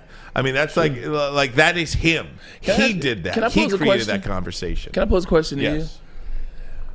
Is there any way for us to come up with a special nomination or a special inducting, whatever the word is I'm looking for, enshrining, if you will, without him being able to go to the stage and get a bust per se? Is there a way to put people in without him giving a Hall of Fame speech, if you will, but still put him in? Is that a fair trade-off? Or you think he deserves to be able to get there and give a speech too? You can't take half a shit, right? I mean, you just can't do it. You can't. His wife can. You just can't do it. You either go to the bathroom or you don't. That's a tough wife. What I mean? You just can't do it. You know, I mean, it just doesn't work. You know, do you want him in or do you want him out? You know, you can. It's called a shark. I mean, it's just the way out. it is. He's out. Technically, he's half in, according to Ryan. Well, the NFL. I think the NFL. Okay, if you look at, I guess baseball. The NFL is a really challenging process to get in the Hall of Fame to begin with. It used to be. Yeah, you think it's kind of. I think it's still elite, but I think it's on the way down, if that makes sense. I think it's still elite, it's on the way down. Because the NFL has gotten to a place where It's just so many great players. There's so many players with stats. And then they did the process. They took so long in the beginning to let guys in. Now it's like backlog. I think the NFL is backlogged, and they're now picking names out of a pile based on who you're playing. John Lynch got in the Hall of Fame the year the 49ers were playing in the Super Bowl. Tony Baselli got into the Hall of Fame the year Jacksonville Jaguars made it back to the AFC Championship for the first time since. So it's like it's becoming this, like Zach Thomas. Miami has been in the news for the last 3 years. The Miami Dolphins. Zach Thomas now makes the Hall of Fame. I think now it's kind of starting to get to the level like the NBA where you see Tony Kukoc walk the stage. And you're like, I get it, but damn, Tony Kukoc is starting to creep. The NBA is like a sieve. Well, it's a basketball Hall of Fame. It's up for hire. How much you got? We'll let you in. It's not NFL Hall of Fame. Right, it's Pro Football. Pro Football Hall of Fame. And they could bring anyone in they want. Players, coaches, contributors. And if he's considered a contributor, they can nominate him. Who would you... Is there a person out there? Forget about the Hall of Fame. I think Howard Cosell should be in there. There you go. So that's kind of where the road I was going to go down. Forget about the Hall of Fame for a second. Like actually getting in. Is there a person out there that did more to help grow the game of football? Like Roone Arledge, Steve Sable, Ed Sable.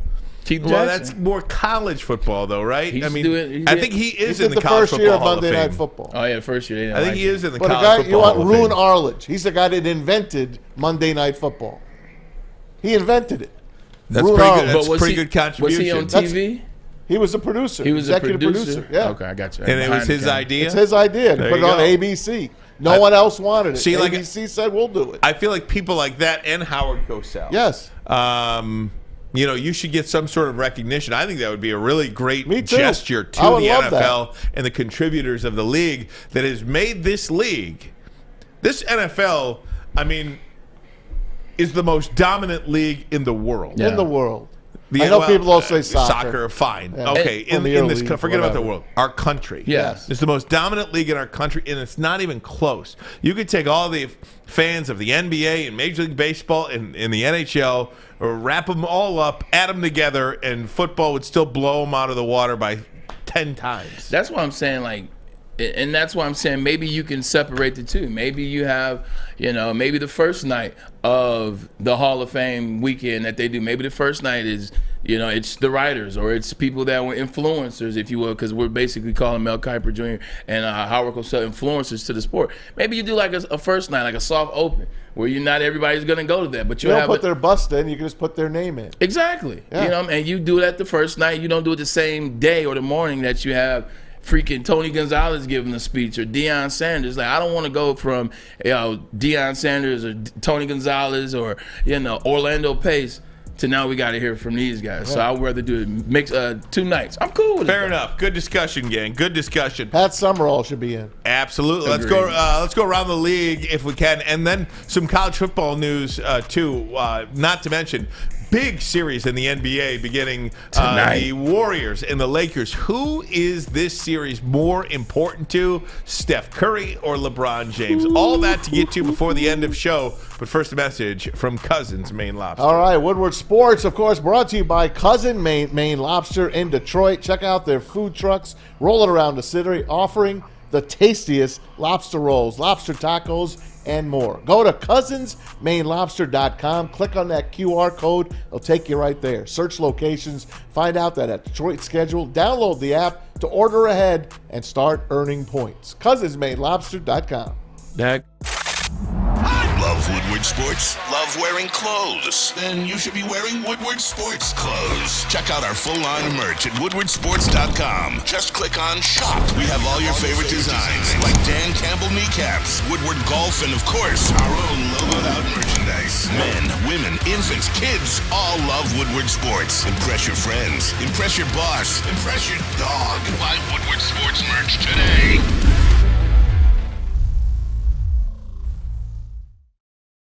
By now you know me, Christina Schnari, as the obvious choice in real estate. And you know my website, soldchristina.com, as your #1 resource for buying or selling your home. Myself, along with my amazing staff, pride ourselves on making your home buying and selling experience a relaxing and easy one. Come see why we are the obvious choice. Christina Gennari at soldchristina.com, the obvious choice in real estate. A ton of fun, a ton of sports, and a ton of man-meat. Welcome to the Woodward Heavyweights, live daily 5 to 7 p.m. on Woodward Sports. WoodwardSports.com. Thanks to everybody who is watching online right now, whether you're watching live or watch later, listen, however you do so. We appreciate it. WoodwardSports.com for all the latest news, articles, updates, show clips, and merchandise. Of course, if you are not a subscriber to our YouTube channel, please hit that subscribe button. Coming up on 43,000 subscribers on YouTube. Hey, I got a shout out to our super fan today, Jason Moore. Jason Moose, the Moose is out there. He's like, Braylon, when you walked out of that Lions, when they picked Jack Campbell, I felt your pain, LOL. So the Moose was loose with you on draft night. Moose, I appreciate that. Look, man, there's no disrespect to Jack Campbell. It was just one of those things where, I had went on a whole rant talking about why at 48 he may not be the move. I think Brad Holmes, you got to believe in Brad Holmes. So we'll see how it plays out. But at that moment, I definitely was not excited to have him at 18, thinking about passing on Jalen Carter at 6 and then drafting him at 18. So that's how I felt in the moment.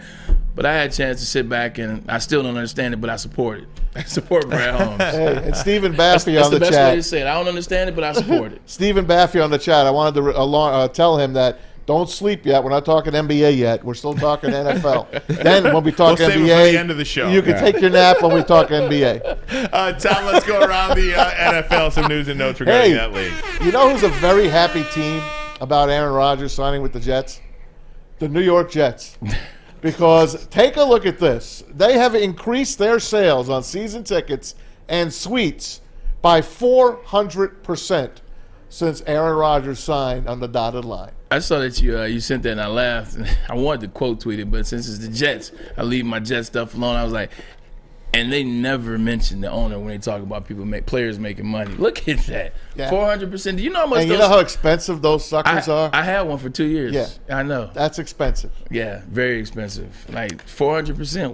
Wow. It's only gonna go up, baby. Well, I mean, the most billionaires in the world live in New York City. I mean, or maybe California actually, but New York City has a bunch of them. And per square mile. Yeah, right. Per square mile. A lot of them moved out though. Yeah, a lot of them moved to Florida. Exactly. They were doing that anyway. Moved to Florida. They don't want me. Don't take half. Don't take half. And understandably, look, Lions won 9 games last year in their season tickets. You can't get season tickets. Their season tickets sold out. So I mean, and it's fair too. Like we make all we want about Aaron Rodgers when we were talking about him from last season to the offseason to the process to holding up. But now that the trigger is pulled, it's Aaron Rodgers. Like, you're talking about a guy that's been, number 2 quarterback in the last 12 years. You can argue maybe Drew Brees, whatever, but you're talking about a guy that's been 2 or 3 the last 12 years. Your defense was that good, that young last year, and now you add him, and he just won MVP a year ago, and then he won another one 2 years ago. I see why it went up. You know how we do? Supposed to. You know how the Lions do their Inside the Lions Den? Yeah. YouTube stuff? The Jets have... Jets Huddle? Well, they don't. What do they call it? Flight 23. Flight 23, yeah. And it is damn good if you want to watch a couple of minutes worth of it. But what a difference one guy makes. And it's interesting, too. Like, Ryan, I was joking yesterday. Well, I wasn't joking, but I was like, you're probably going to start liking Aaron Rodgers. Right? We talked about that. The first interview he does is I Am Athlete. This is a different Aaron Rodgers. Like, the first one. He looks happy. He looks does. like the old Aaron Rodgers. Like the nice haircut. I've never seen Hollywood looking. No, when Aaron Rodgers first got Green Bay, he was already angry because he was angry. He rode the bench for 3 years. So Aaron started angry. He was angry in the green room. This is he was supposed to be angry, thinking he was going number 1 overall. But this is the happiest I've seen him. I Am Athlete is the first one. No Pat McAfee. How about that? I'm telling you. Speaking of Aaron Rodgers, the guy that replaces Aaron Rodgers in Green Bay is Jordan Love.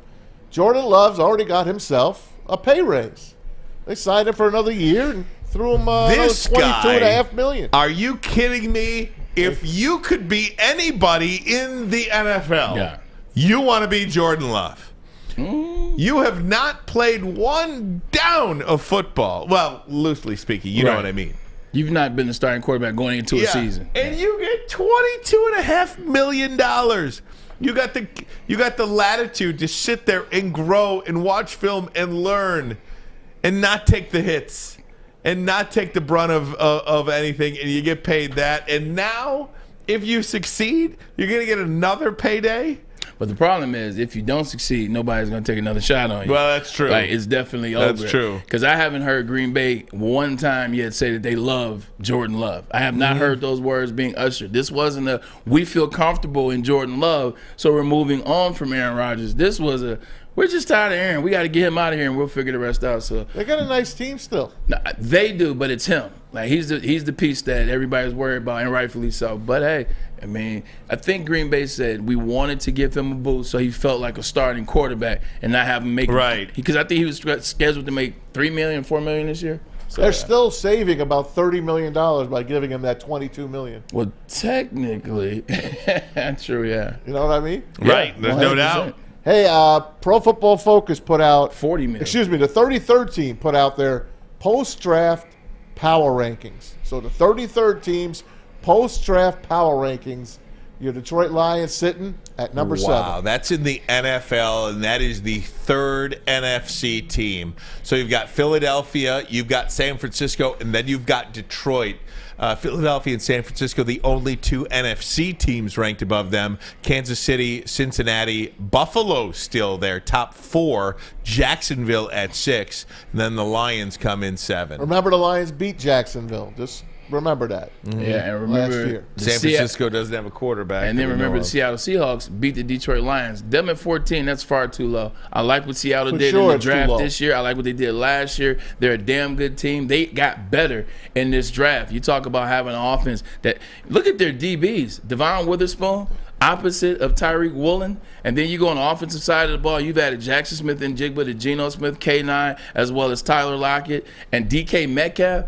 Man, that Seattle Seahawks team is not getting the type of love that they deserve. How about Minnesota's 15th? That's because nobody trusts Kirk Cousins. 15th? Yeah, that's the quarterback. Nobody trusts Come Kirk on, man. Cousins. They won the division last year. I know, but nobody trusts him in a big game. And we saw that. You talk about, and there's the joke about 1 o'clock Kirk Cousins and then primetime Kirk Cousins. They're two completely different people. This is all you need to pay attention to and know that people don't trust Kirk Cousins or don't like Kirk Cousins. Kirk Cousins leads the biggest comeback in NFL history. Yep, that's the Colts. That Colts game, well, I watched that at Madison Square Garden. That game was amazing. They come back. They were to come back. And the first and only thing people talk about is what? It's like, he shouldn't have been losing by that much in the first place. That damn Kirk Cousins can't catch a break. Right. He beat Joe Lewis's ass. Yeah, he did beat Joe Lewis's ass. Oh, man. I think we looked at it last year. I think we mentioned it yesterday really quick. The NFL schedule will be coming out, at least they say, next Thursday. So the 11th. Next Thursday. So we're going to talk about this later in the week. Play a little game with you guys, too. I'm just can't wait for the schedule to come out. How many primetime games are they going to have? I remember where I was at when the Cleveland Browns schedule came out in 2008. After the year we went 10-6 and 7-1 at home. I was reading that schedule. I could not believe what it said. I was like, wait, that's one Monday Night Football game. Wait, that's 2 Monday Night Football games. Wait, that's a Sunday Night Football game. Wait, that's another Monday Night Football game. We had 5 primetime games that year. Won one of them, but we won one of them. I cannot wait for that schedule. Like the NFL, and again, we'll they talk got about us, man. We can talk about Roger Goodell too. You could hate Roger Goodell all you want. You cannot deny what he's done for the National Football League. You just can't. The way he spaces out the league meetings, to the combine, to the draft, to the schedule release, to the OTAs, and the offseason, it's just a constant trickle to keep the NFL in the news at the forefront of the American sports fan all year long. Yep. But he's done one thing wrong, and it may cost him his job. And that's befriend the player. If you watch where Roger Goodell has gone from his first year hosting the NFL draft and how players felt about him, how everybody felt about him, they blame Roger Goodell for everything. He really was the bulletproof vest for the other 32 owners throughout that process. He changed his opinion and the skip to his beat when a couple things happened in 2016, 17. We don't need to get into it, but Roger Goodell has become the player-friendly guy. You see all the handshakes. I mean, look at the Jalen Carter handshake. This is a guy that said had character issues. This is a guy that said no, he'll fall out of the first round, blah, blah, blah. He had his own handshake dapped up with Roger Goodell. He does that with everybody. He feels a part, and the players love it, and the owners don't. The owners don't want him to be friends with the players, and I think that's going to cost him his job. Did you see who'd the Raiders take? Tyree Wilson. Tyree Wilson. Did you see Tyree Wilson? I didn't see this. He hugged Roger Goodell. He picked him up. Picked him up like a rag doll. Yeah. But Roger Goodell loves that stuff. He does. Yeah. And Tyree, man, I swear, that is one mean-looking man. Oh, now and you like. Yeah, I know. Okay, listen. Now you like Tyree Wilson. I'm just saying, he could be the perfect pick for the Raiders. I mean, he had those sunglasses on. He had that cool-looking suit, no T-shirt. I mean, the guy was just cool. And you see his arms? When I talked about Tyree Wilson, I don't want Tyree Wilson. He's plus 6,400. That's what you told me. He can open 2 car doors, just sitting in the back seat, open 2 car doors. I don't know. I said to my wife, I'm like, look at this guy. Now he's in love. Look at this guy. So you have to see 6'6", 275 with long arms. You couldn't just think about it. 6'6" and a half, I had to 285 with long arms. That's all I got to say. Hey, by the way, do you guys know why these players are getting in trouble with gambling? Yes. We do. We'll have that reason for you next. But first, a message from Planet Fitness. Yes, it's time for Planet Fitness, and it's a great time to join Planet Fitness because now through May 10th, you can find your big fitness energy with their special offer by joining for only $1 down and $10 a month. Only $10? $1 down? $10. $1 down and only $10 a month. But you have to hurry up because this offer does end soon. But with more than 50 convenient locations around the Metro Detroit area, no matter where you are, there will be a Planet Fitness nearby. Your fitness is essential and a key part of your physical and mental well-being. So waste no time and join Planet Fitness today by joining in club, or as always, check them out online at planetfitness.com. It's a great day to get some Centron in your life. Okay. There it is. Centron, here we go. Gotta grab the cranberry. Oh wait, it's 2 for $4. Gotta double up with the classic as well. Centron World, baby. Centron, available at select Kroger's, and if you wanna know how, go to @CentronWorld.com. You can get dope like me. You know what? Why wait?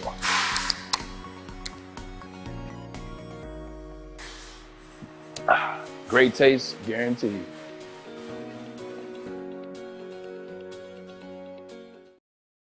Big Boy Strawberry Fest has officially arrived, and we're here to show you the very best flavors of the season. Satisfy your sweet tooth with our deep-fried vanilla Oreos, strawberry hot fudge cake, and a slice of our classic strawberry pie. But that's not all. Cool off on a refreshing summer splash salad, or savor the flavors of our chicken Caesar wrap and strawberry bacon chicken wrap. And for breakfast lovers, don't miss out on our strawberry hotcakes or our mouth-watering red velvet waffle. Strawberry Fest is something for everyone. Celebrate the sweet season with us at Big Boy. The only sports network in Detroit that starts with a W. You know, because we win. Woodward Sports, Detroit's winning sports network. These guys. Hey, yeah, Tigers and Mets say, are they going to play that game? Oh, man, look at this crap They shouldn't. weather. Look at this. For player safety, they should not play the game. Tomorrow is Max Scherzer, Thursday afternoon. Justin Well, we're on the air. Verlander. We got Justin Verlander. Who-wee. That's true. Shoot, I'm out. I'm going to see Justin Verlander pitch. The gentleman. I'll broadcast from Can we do our show from down there? I'd love to. Maybe pop in? I would love to. That'd be great. I don't know. Fletch is like, no. It costs. Yeah, right. Who's going to pay that money? I think someone's down there. All right, Maz, let's have this story because I told Braylon not to look at it. But we do know. I did not look, though. I know. We do know now why these NFL players are getting busted for gambling. And they're getting busted for gambling on their work premises because the damn sports books are ratting them They're out. telling the NFL Oh, duh. who they have on their platform. How the hell else did you think they got? I thought it was like a simple the NFL like tracked them. I thought it was like some high sportsbook. Thought it was some high tech Wi-Fi connectivity to the building. Yeah, that's what I thought. You know, it's a sport, and this is me thinking. By the way, this is just what I came up with. Never even researched it. Before you do that, Ryan, give it a read there. This is our good friend Dove, who everybody friggin' hates. Not us. In the end. We don't hate him. I don't hate him. Sportsbooks are snitching on NFL players who gamble. This is per Pro Football Talk. The NFLPA has sent an email alerting to the fact that players are using gambling apps which monitor a gambler activity. It is part of that monitoring that the NFL has learned which players are using the apps at work, which is a violation of the league's NFL gambling policy. Isn't there privacy? So there's privacy. There's no privacy. No, there's first no of all, privacy. There's no such thing as privacy. No I already privacy. knew this. I'm surprised you didn't. This is how they put their name in the system. Once the name comes up, it's red flag. Like all the sports books that are licensed with the NFL, they put every name in the NFL, everybody on the roster. You plug it into the system, that name pops up in your system. Then you're like, okay, cool. Where are they gambling from? They look at the IP address. You figure that out. It's like, oh shoot, this is Allen Park. This is where their practice facility. Excuse me. Same thing with me. I was in Caesars. This was Caesars Sportsbook app. This was 2 years ago, and I signed on. Once I signed on, I was on for like a day, and I got reached out to from a Caesars/NFL alumni rep. Say, I'll be your NFL alumni rep for Caesars. I was like, I don't need you to get the hell out of here. I'm trying to make some money. But they even knew my former NFL self was betting on Caesars app, so they know. They put the names in the system. If those names come up, then they just red flag it. Yeah, that's how they track it.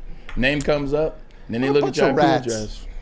They don't want to get in trouble. They like, shoot, this is free money for us. Well, we want to keep it. That's exactly right, Braylon. Sports gambling companies have NFL sponsorship agreements. DraftKings, FanDuel, Caesars became sportsbook partners with the NFL in 2021. The NFL also landed secondary deals with BetMGM, WynnBET, FoxBet, and PointsBet.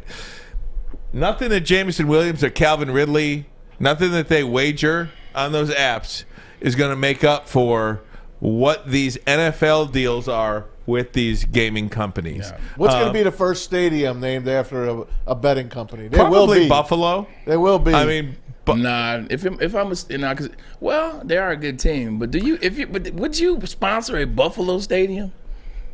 Buffalo? Well, I mean, you've got to do a. I think they sponsor anybody. The Titans are coming out. Are they still using the Nissan? I don't know. The Titans are coming up, and there's already there's the Chicago Bears. There's another one. How about Ford's Field?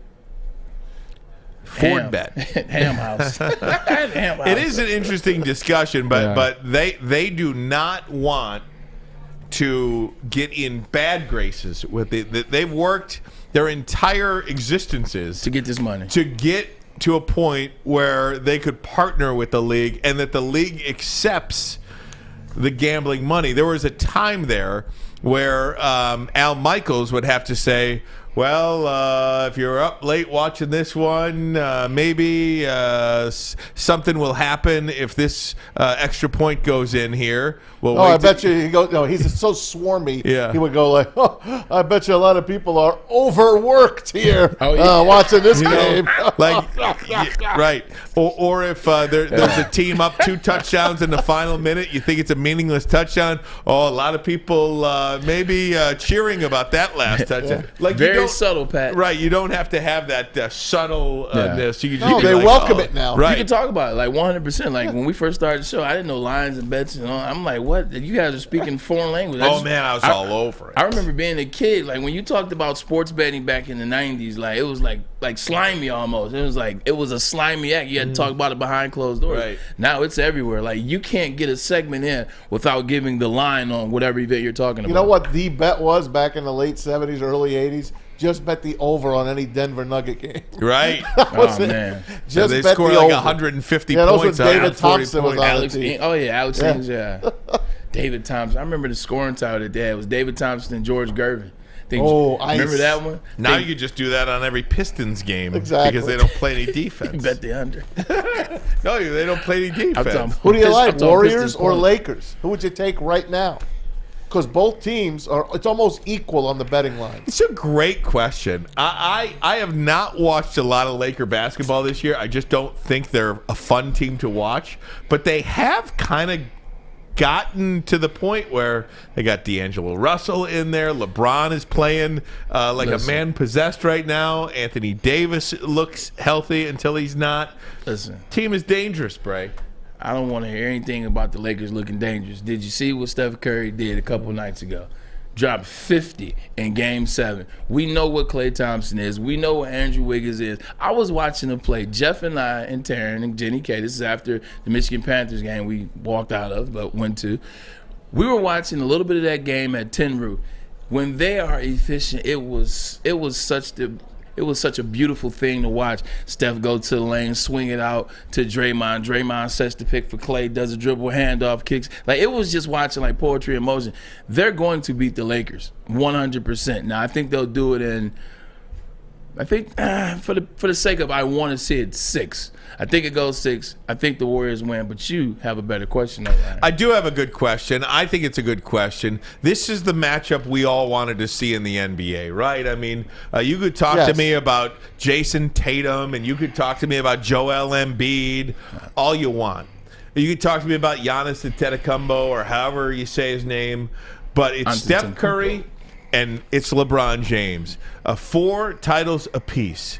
Who is this series? Who is this championship? Let's just, maybe the winner of this series goes on to win the championship. And I don't want to say likely, but you got a pretty damn good chance to win the championship if you come out of this series. Who is it more important to, LeBron or Steph? Gonna get your take on that next, Bray. But first, a message from got me excited. Alta. Uptime matters on Alta Equipment. They've got everything you need to get the job done. If you have a big project coming up, give Alta Rental a call today. 1-844-GO-TO-ALTA. 844-GO, the number 2, Alta. Saturdays at 1 p.m. Make sure you're watching WoodwardSports.com for our new show, Chompin' Puck. He shoots! He scores! With 4-time Stanley Cup champion Darren McCarty and Michael Gentry, Chompin' Puck is taking the Detroit hockey community and giving them a voice. Pros to Joes. You'll get the best Detroit hockey coverage around. Chompin' Puck. Saturdays 1 p.m. on WoodwardSports.com. At work and at home, we're there with smarter security solutions. Featuring complete automation with customized alerts and more. For over 90 years, we've been the company that's been counted on to protect what matters most, all with personalized service and care. Right now, for a limited time, receive a free video device plus free installation with a new home system.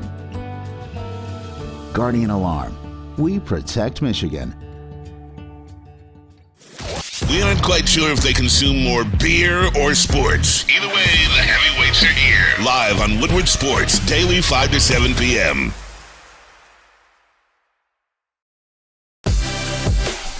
WoodwardSports.com. Everybody watching, thanks so much. Hit that like button for us. Let's see if we can get to over 300 likes by the end of this segment. Braylon Edwards, the series begins tonight. The one that everybody wants to see in the NBA. Golden State, Steph Curry, Los Angeles Lakers, LeBron James. And by the way, so great to see Jack Nicholson sitting courtside the other day. It was the first time in 2 years that he sat courtside. Really? He hasn't even been seen in public in 2 years. There was a photo of him standing outside his Beverly Hills home, and then all of a sudden he's at the Lakers game the other night. Is Jack ill?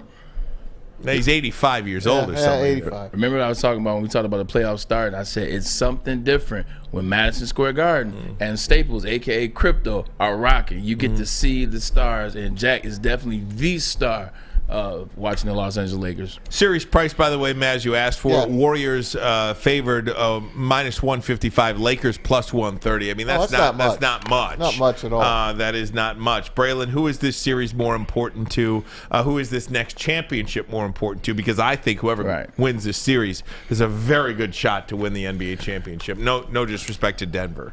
Right. So I'll start off by saying this. Neither one of these players need it. Like, you see what LeBron's done in his career. You see what Steph has done in his career. Neither one of the players need it. But if you want to say who could it help more, it helps Steph Curry more, and it's not even close. And the reason why, LeBron James' legacy is set. It's not going anywhere. Like, the people that believe he's not better than Jordan, he'll never be better than Jordan. The people that believe he's the GOAT, he's already the GOAT. He's either 1 or 2, and most people, well, the majority of the people in the conversation is. So he's not going, even if he wins this one, he'll still have it 1 less than Jordan. It still won't matter. So it doesn't matter for LeBron James. Steph Curry is still building his legacy. Like, his isn't done. Like, you hear this year after last year, winning, finally getting his finals MVP, how he carried that team on his back last year. That kind of put him into the top 10. But you don't hear people talking about him clearly in the top 10. You don't hear people talking about him clearly as the number 2 point guard of all time, or even better than Magic. I think with this one, because you also look at what LeBron was, you look at all the injuries in 2015, the first year they lost to Golden State, and then Golden State has to go get KD. So I think this helps Steph, because now he goes from 4 to 5. Now he has more than LeBron James. Now he has the same amount as Magic Johnson, who also has 5. Now it moves him up a little more. Now he goes from, is he in the top 10? He gets another one now. He's in the top 5. Like, he gets to the consideration where you have to have the conversation of him being 6 to 1 if he wins this year. With LeBron, he's not going any higher. Like, he's not going anywhere. If he wins this year, he still doesn't have as many as Jordan. And the people that already believe he's a GOAT, he's already to go. He's already got the most points ever. So I think it helps Curry out much more than it helps LeBron. Hey, can I say something, guys? Yeah. No. Thanks. Appreciate it. I'll take Braylon's in. Brian? Who's Brian? Listen. And I started watching your show last night, Your Honor. Which one? Oh, good. Oh. Good. I started watching You're going to dig it. Bryan Yeah. Cranston. He's my number 1. He's a great actor. As far as the NBA goes, top 10, top 20. I think it's impossible to do a top 10 in the NBA. Mm-hmm. So the way I look at it is, Steph Curry is one of the greatest players of all time. 100%. Michael Jordan, one of the greatest players of all time. 100%. Kareem Abdul-Jabbar, Wilt Chamberlain, Yep. Magic Johnson, Yep. Isaiah Thomas, All greats. Larry Bird, All historic Julius greats. Erving. Eh. Okay, I reached on that one. You reached. But listen, what I'm trying to say is, I think Steph Curry is as great as anybody that's played the game of basketball. Bill Russell, excuse me, I would never want to leave him out. All those championships, and playing under the pressure of all that racism in Boston. Man, yeah. But he's as. How do you put like players ahead of him? If you watch this guy, how do you put any player in front of this guy? Because he's that great, that entertaining. What a winner he is. I don't care about NBA Finals MVPs. I don't give a damn. It's a team game. Sam Flannel always wants to argue with me about, and you too, Bray, about Finals MVP. I don't care. Yeah. That's a voted on thing. I'm looking at the player himself. He's as good as anybody in the top 10 that's ever played this game. And I'm not putting him above anybody. Right. I'm putting him all equal. They were all great. You want participation trophy? This ain't it. This is a great, great player that belongs to be right next to Michael Jordan. Jordan did different things. Steph does different things. He's as great as anybody, in my opinion. I would agree with you in the fact that he's as great as any player that we could come up with to be in the top 10 or the top 5 or the top 4 or the Mount Rushmore. He is as great in terms of what he's done, what he's accomplished, what he means to the sport. He is as great as any of them. I agree with you 100%. But when you start talking about naming the greatest of all time, the thing that is the winning side of things. It's what did you do in the moment? And that's where the Finals MVP comes in. It's hard to look at Steph and say who's better between Magic and Steph. And then I'm looking at Steph, well, he's got 4 rings, but he's got 1 Finals MVP. You know, Andre Iguodala won a Finals MVP. KD came basically and saved the Golden State Warriors so that they could beat LeBron. That's why they picked up KD, to beat LeBron. KD's the best player in the NBA. He was second fiddle. But he's not, right? Steph was second fiddle to KD. Now, whether he did it on purpose is up to him. He did it second fiddle when KD was with Golden State. So I can't look at those championships the same as I can look at Magic getting 3 MVPs in the finals. I'm looking at Michael getting 6, or I'm looking at Tim Duncan getting 3. So it's no disrespect to Steph. Winning is a different conversation. But what you said, yes, 100%. He's just as good as any of them in terms of what he's done. But once you're talking about who's the best, that's where you bring in the finals MVP. That's when you bring in the championships. That's Kobe telling you, the hell with Shaq. I want to show you I can win on my own, and then getting 2 finals MVPs. So I think maybe the more appropriate question would be, is Steph Curry the greatest point guard of all time? Magic Johnson. I wouldn't put him on that either. I would say they're equal. It's Magic Johnson. They both do different things. But at the same time, Magic has 5. Just purely based on the rings? Yeah, because it's the finals MVPs too. Final MVP is the height of what you do. It's like being Super Bowl MVP. Patrick Mahomes is Super Bowl MVP. If Patrick Mahomes doesn't have a Super Bowl MVP performance that he has, Maz, I got to tell you, Jalen Hurts and the Eagles win the Super Bowl. Like, the best player has to come to play in the biggest Chuck Howley one. is a Super Bowl MVP. The Dallas Cowboys lost that Super Bowl. I guess because I don't consider Magic a point guard. Jerry West is one of the best of all time. But maybe I could be right. I just consider Magic like a unicorn. Yeah. I mean, he's a unicorn. There's so many. That's my thing. I think the NBA is the hardest 5 thing. different spots. I think it's the hardest sport to pick the greatest. When I think of point guard, I think of like Isaiah Thomas. Right. The John Stockton, Allen Iverson, like those type of players. And you're right. We had Rashad Phillips on the show. That's great. Shout out Cuzzo. In his book, The Metrics of Basketball, it basically talks about like Steph as a hybrid player. Big Perk was just talking about this on ESPN, reading Rashad's book. I'm glad Rashad's getting some love for that book. But it's a hybrid. Steph isn't just a point guard. He's a 2-guard that plays point guard. Guys are dribbling. It's positionless basketball. Colin Cowherd said something that was pretty dope. As opposed to trying to figure out who's the top 10 best players, who's the top 5 best players, he said you can't do it. Nobody's going to agree. You can't. And you go back and forth. He said, what I'd like to do if there was an alien that came to Earth, and I said, what is basketball? How do you define basketball? He said, these are the 7 players that were the most unique to the sport of basketball, and he had his list of 7. He said they're not necessarily the best in any type of order, but nobody on this list is the same. I think that's the only way you can do this nowadays, is just talk about who are the most important players and not necessarily who's the best. I just look at Steph when he comes over. He just takes Steph's over. Definitely most important. He takes over a game. He steps over half court. He's already in the zone. Yeah, there's no other player in the NBA history that you have to guard from the mid-stripe all the way to the end of the court, both sides, both ways. Jordan has 6 rings and never had anybody average 20 to help him out. Like, think about that, 6 rings and nobody. Maybe the teams were worse back then. Well, that's one of the reasons that's one of the things about Steph Curry too, and I agree. And nobody's going to deny that LeBron is one of the greatest athletes in American sports history. He keeps having to prove himself. Yeah, because he tries too hard. Well, the guy in front of him is just. I mean, no, I'm talking about Steph. Oh, yeah. I feel like Steph has to keep trying to prove himself. Well, the thing about Steph that I was just gonna say is, like, this guy has impacted the way basketball has been played at the 8th grade level, at the high school level, at the college level, professionally, analytics of it. Again, why would you shoot a 2 when you can shoot a 3? Why would you shoot a 3 at the line when you can fire from just inside a half court? What this guy has done to impact the way basketball is played is unlike anything we have ever seen since Jordan and the high flying. I mean, maybe since Dr. J, really, because Dr. J was really the high flyer, wasn't he, Maz? You sure was. Don't be mentioning Dr. J on the show, man. Why? I like messing with Maz. Oh. Until I see footage of him shooting a jump shot. Don't bring his name up. But yeah, I get it. It's like Kareem Abdul-Jabbar. Yeah. He impacted the game. They had to change the rules for Kareem. He had to change the rules. Well, I understand that. I'll put it this way. They're all great, but there can only be one, and his name is Michael Jordan. Well, I've watched the NBA since I was 9 years old. So I'm talking about 50 plus years. Yeah. 51, 52 years. I've never seen a player. I've never enjoyed myself watching anything like I do watching Steph Curry. I enjoy the way they play basketball. That's a fact. That's why KD left OKC. That is a fact. And KD's on the ropes, down 2-0 here. Man, when you watch the first round, they're playing the Clippers. The Clippers had no Paul George. They barely had Kawhi Leonard, and they were hanging in there. I watched Russell. I watched Russell Westbrook have 37 in 2 playoff games against the Suns. We knew they were in trouble, and now they're playing the big dog, Jokic.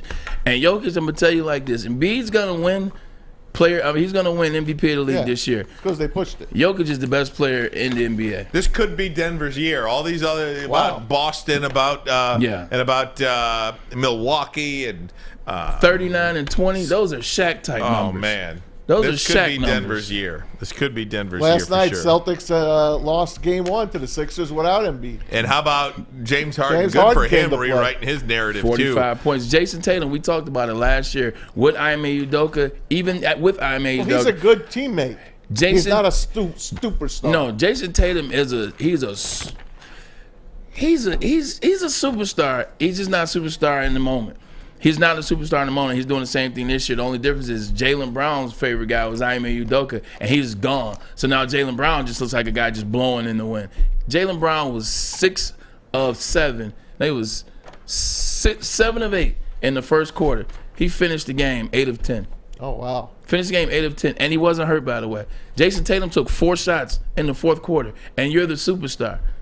Some guys ain't built for that. Can't wait for that discussion. Hey, big night in Toronto tonight as well. We'll talk about that next. Also, an early look at Maz's favorite day of the year, which is Saturday. But first, a message from Lady Jane's Haircuts for Men. How would you like to win a new vehicle for yourself and a friend of yours? Maybe your kid, your mom, your dad, girlfriend, whoever. That's right, a new car for you and another person of your choosing.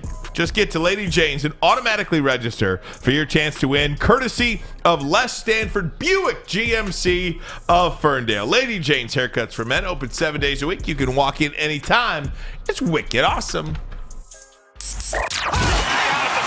Can't get enough Woodward Sports content? Head over to woodwardsports.com right now for up-to-date sports articles and great entertainment news. We have the best writers, bloggers, and coverage all at your fingertips. Head to woodwardsports.com right now to experience all Woodward Sports has to offer. I'm Dr. Jason Olafson, DC, the founder of the Custom Health Centers, and we've helped thousands of people learn how easy it is to lose weight and keep it off with our customized weight loss and body contouring programs. With Custom Health, you don't feel hungry, you eat well. My name is Simeon Timbuk, and I've lost 71 pounds on the program. Call us at 844-789-THIN or visit CustomHealthCenters.com for a free consultation and get started for as little as $5 a day. We are the network for Detroit by Detroiters. Welcome to the Woodward Sports Network. I think hockey is better when the Toronto Maple Leafs are good. And again, and the Devils. You know, I will say this, and the Devils fine. You can do whatever you want there. I'll be totally honest with you. If it was Florida, Boston, or excuse me, Boston, who did Toronto play in round 1? Toronto? No. They played Tampa. Tampa. If it was Florida and Tampa tonight, I'm probably not watching.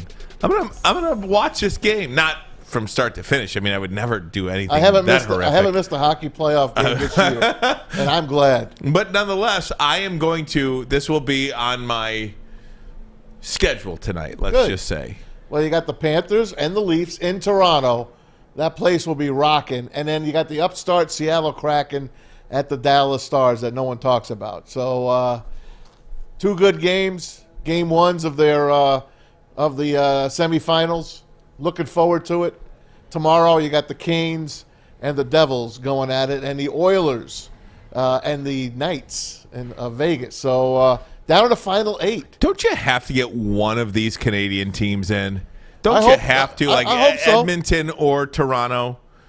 I don't think. I don't know. I mean, I'm just talking about for listen. It's the Americans that are really watching it. I understand that, but for a guy like me, what game am I watching tonight? I'm watching the Leafs. Right. I don't care about the freaking Seattle Kraken and the Dallas Stars. I just don't. I know. It does nothing for me. If I had a couple of bucks on the game, maybe. Yeah. But I'm not. But I don't. Right. And I'm not.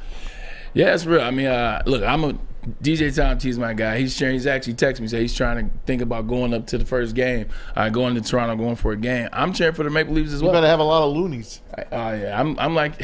What are you doing tonight, Bray? No, I was talking about the Toronto Maple Leafs. I said, I'm cheering for them as well. Yeah. Dealing with DJ Tonti. I said, he's trying to go up there and hit a game. He's trying to hit a game. I'm telling you, the Panthers are going to be a very tough out for the Maple Leafs. People forget, even though the Panthers snuck in this year, they knocked off the number one. Last year, right? They won the President's Trophy last 100%. year. Last year, they had the best record in hockey. President's Trophy. Somebody's going to hammer me for that. This year, they sneak in. That's the team you better watch out for. And that's why I was talking about the Detroit Red Wings got to get to the NHL playoffs. I'm tired of watching teams sneak in. Like, I was watching when the St. Louis Blues were the worst team in hockey. They went from worst to first. And then they won their first Stanley Cup. I'm like, come on, Wings. I'm here. Next year, man. Next year. I support it. One more draft. Hey, the draft lottery's coming up. You got to put that energy out there. Draft lottery's coming up in the NHL, and the draft lottery in the NBA is coming up in a couple of weeks. That's in the conference finals, though, isn't it? Yeah, it's coming up. Both are in a couple of weeks. Maz, give me just wet my. Just want to wet the appetite here, okay? I didn't give Fletch the Kentucky Derby. That's okay. That's okay. We don't have to give it to him. But this isn't the official breakdown. This is just a wetting of the appetite. Well, yesterday was the post-position draw. Oh, look at Fletch. The post-position draw for the Kentucky Derby, which is this Saturday, always the first Saturday in May. If you guys have never gone to the Kentucky Derby, I suggest you put it one event on I've your never bucket been list. to. Shout out to our homeboy Matt. Matt's going this year. That's right. Matt Broder, Southpaw Slab. Oh, Slabs. He's taking his bachelor party and going to Kentucky. Anyway, lucky guy. What number is Forte? Number 15 is the favorite, Forte. He is probably the best horse out of these 20. I like that jacket. The next horse I like is the 5-horse, Tapit Trice. And why do you like Tapit Trice so much? Tapit Trice is from the horse. His dad his daddy is Tapit. Tapit is a great sire. So he puts out some great sons. Who named that joker Tapit Thrice? Tapit Trice. You know what that means. 100% I do. That's what I'm You know whose favorite horse that is? That's Steve Johnson's favorite horse. Our boy Chad Johnson's brother. He loves the Tapit Trice. So Tapit Twice. I'm putting him in there. But there are going to be some good long shots in here. Now, are there any fillies? No fillies are running in this race. Now, number 17. Hard to pronounce his name. He's the Japanese import, and he is a very, very solid horse. Derma Sotogaki. Strong, man. Derma Sotogaki. That's it. There you go. Excellent. Last year, you remember the longest shot on the board won. Rich Strike, baby. Rich Strike. So will there be another Rich Strike at 100-1? You only run the Derby once, bro. It's a 3-year-old, right? Yeah, you're a 3-year-old once. Excuse the hell out of me. It's okay. It's okay. Continuar, the longest of the long shots here, 50-1. I'm going with the hit show. Booner's on the chat right now. What's Booner like? Booner says, I'll have some Derby picks on Friday, but he likes Kane. Raise Kane. Raise Kane is the 16 spot, 15-1. Look at that.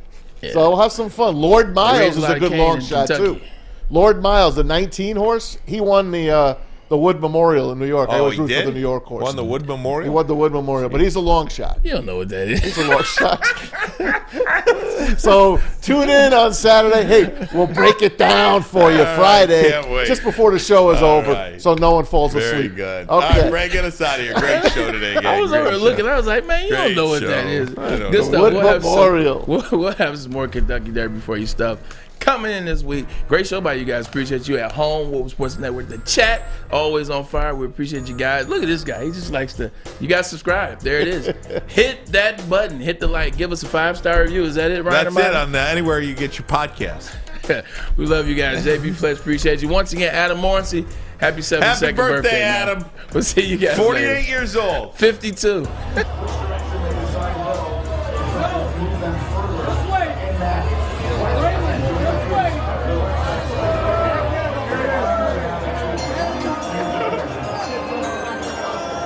With the 18th pick in the 2023 NFL Draft, the Detroit Lions select Jack Campbell.